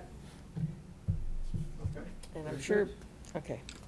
All right, and then you say the January 8th meeting is gonna be maybe a long one too. and quite a bit on Oh, that. January 8th, we got a lot of, yes, a lot to talk about. But, the Household Recycling Committee is gonna That's- make a presentation on the transfer station. Yeah. Quite interesting. Yeah, it's gonna, A few other. those data were incredible. You see that spreadsheet? Oh, I No. haven't seen the spreadsheet yet. Oh, my God. Which We one? wanna do The- a, The complex data on program. all the towns. The trash. The trash. Oh, yeah, oh, yes, I've read Yeah. the report a couple of Yeah. times now, Yeah, a it's couple really- of Is iterations. it, where is I it? have it in- Did they send it to us? No. I got it, but I think I got it because the energy task force. Oh. I Yeah. can send it to Forward you. it? Yeah, that'd be Send it. great, Yeah, yeah. no, it's a Yeah. fantastic I was the one that report. actually Yeah, requested it's that really we a do nice it. report, yeah. It was back when I I was mean, chair. I mean, like, Back we're, when I was we're, chair. we're 37th in recycling and 240th in solid waste or something. It's Yeah, yeah, incredible, yeah. we're at the top of the list in a bad way. Yeah, yeah. But- Yeah. And it's But there may gotten be- worse because China no longer, so when we started, we were starting page. But we're good on recycling. Yeah. We're just not good on solid waste. Yeah, well, And I think I may know the reason for that, because it's done per household. And when you have municipal pickup in an apartment building, that may be a household. oh, well, but anyway, we're still not good at it. Yeah, Larry Scary claims we're not good at recycling either. Half the cars that come down there just throw everything. Yeah, everybody Yeah. just But lost we are number 37 out of 237 in the state in recycling. it. Yes, we're just not as crappy as everybody else. Right. Okay, We're still not very good. yeah, We just have a lot of garbage. yeah. All right, the Selectmen Liaison report. I met with the Energy Task Force. They were a little concerned that we did not approve the ground-mounted solar array that they had recommended. And they were a little, at least a few of them were a little concerned about that. I explained to them why and all that sort of thing, and they went, "Rah, rah, rah, rah." Yeah, so that, but that goes well. And beyond that, they're one of the things that they're very concerned about is a huge glitch in the fuel usage at the firehouse. 1 month was 10 times any other month. What kind of fuel are we talking? This is gas, natural gas. Natural gas. And Okay, I'm just. unexplained at this point. And they think maybe it's an error by National Grid or something like that. Or a leak by National Grid. Or, yeah, but Well, but the no, leak but would you be on can't, our side had because they, it had they hadn't gone left to the the door meter. open to the fire, if they left all the doors open to the firehouse, I don't think you could have consumed as much gas as Well, this that needs thing to- looked like we did. So they're investigating. Okay. And, but there's a real anomaly in that. Huh, Hmm. okay. That's all I have. What are we doing, how are we doing at the school? All right. No, that's a so- great report. Yeah, so it's in mediation. I gotta write that up. Yeah, I mean, well, I can't really talk about much. No, So it's in mediation. We had our first mediation session, was it last week? There's another one scheduled for January 3rd, and then another one for February 26th if we can't get it resolved by January 3rd. Okay. All right, But the mediator seems very good. okay, So, that's yeah. that's important, Yeah, she's sharp. okay. And kind of no nonsense, so I don't think it's gonna, certainly shouldn't drag out past Yeah. 2. But You have any other? Let's see, the Master COA? Planning Well, Advisory Committee will kick off tomorrow night at the school cafeteria. Doors open at 6:45, pizza is served. All 40 will be present, plus the steering committee. And they'll basically get a sense of what's going to be expected of them over the planning period. great. What else? The Center Park. Yeah. The interim administrator, manager, founder of the Center Park has conceded that she will conclude her interim managementship at the end of December as one last gasp at trying to raise private funds so that the park can be supported in her absence in the future. I've seen several large ads in the Mosquito.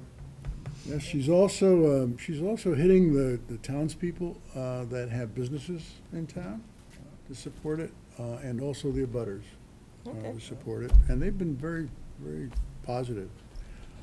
So there'll be a fairly significant amount of money in the kitty come December 31st, I think. There's even some of the original 6,000 that remains unspent. And she will be ostensibly home in Westwood and not here in the park, picking up cigarette butts in the parking lot. So it'll be a different set of folks, mainly the DPW, perhaps some other volunteers who will be caring for the park in the future, if she means what she says. Okay. And let's see, the Deer Committee, I was pretty late at the meeting, but I was there to find that the normal 6 or 7 people who are against the deer hunt were there also, still with their opposition. I think the sentiment is that they will have an open, publicized meeting sometime in January, most likely. They will collectively, as a committee, recommend to the selectmen that a vote be taken at next town meeting on the deer, whether they should continue it. I think that's the sentiment. The only people attending the open meeting, public hearing will be the same 7 people that are against it. So it won't accomplish much, but maybe it will. Maybe we'll get some new input. I do think it was very interesting that tonight, that some constructive alternative was advanced. I was And I thought absolutely that was- wrong at saying to Jeannie it was inappropriate for her to be on the committee, because she's got some good ideas. She's kept digging at it. And, She doesn't like to see deer killed at any cost, but nevertheless. But I think she clearly Yeah, understands I was that wrong. the population needs to be controlled, but not, she would prefer to see a different way of Oh, doing yeah. it more. And I don't think we could afford what Hastings and the Hudson has spent in order to sterilize the deer, but that's a whole other story. Well, anyway, it's something to be looked at. Yeah. As for me, I've been to FinCom, but they were here today, so you know what they've been up to. I'm on long-term caps, and they were here tonight, so you know what they've been up to. And I'm also on municipal facilities, and we have put out an RFQ for the police department. We interviewed 3 of the potential candidates, and we're going to start negotiating with one. So hopefully we'll get a plan and something to put on the warrant for that project, because we are out of compliance on a number of components. As for the DPW, we've been thrown a lot of curveballs for that site. We did a voluntary engineering study of the site, and the current septic will not pass. We also thought, wouldn't it be nice, since we didn't want to, since the Board of Selectmen didn't want to cut down any trees, to put solar panels in the solar overlay district at that site. Wouldn't it be nice if we could put 64 kilowatt worth of panels on the roof of the DPW shed?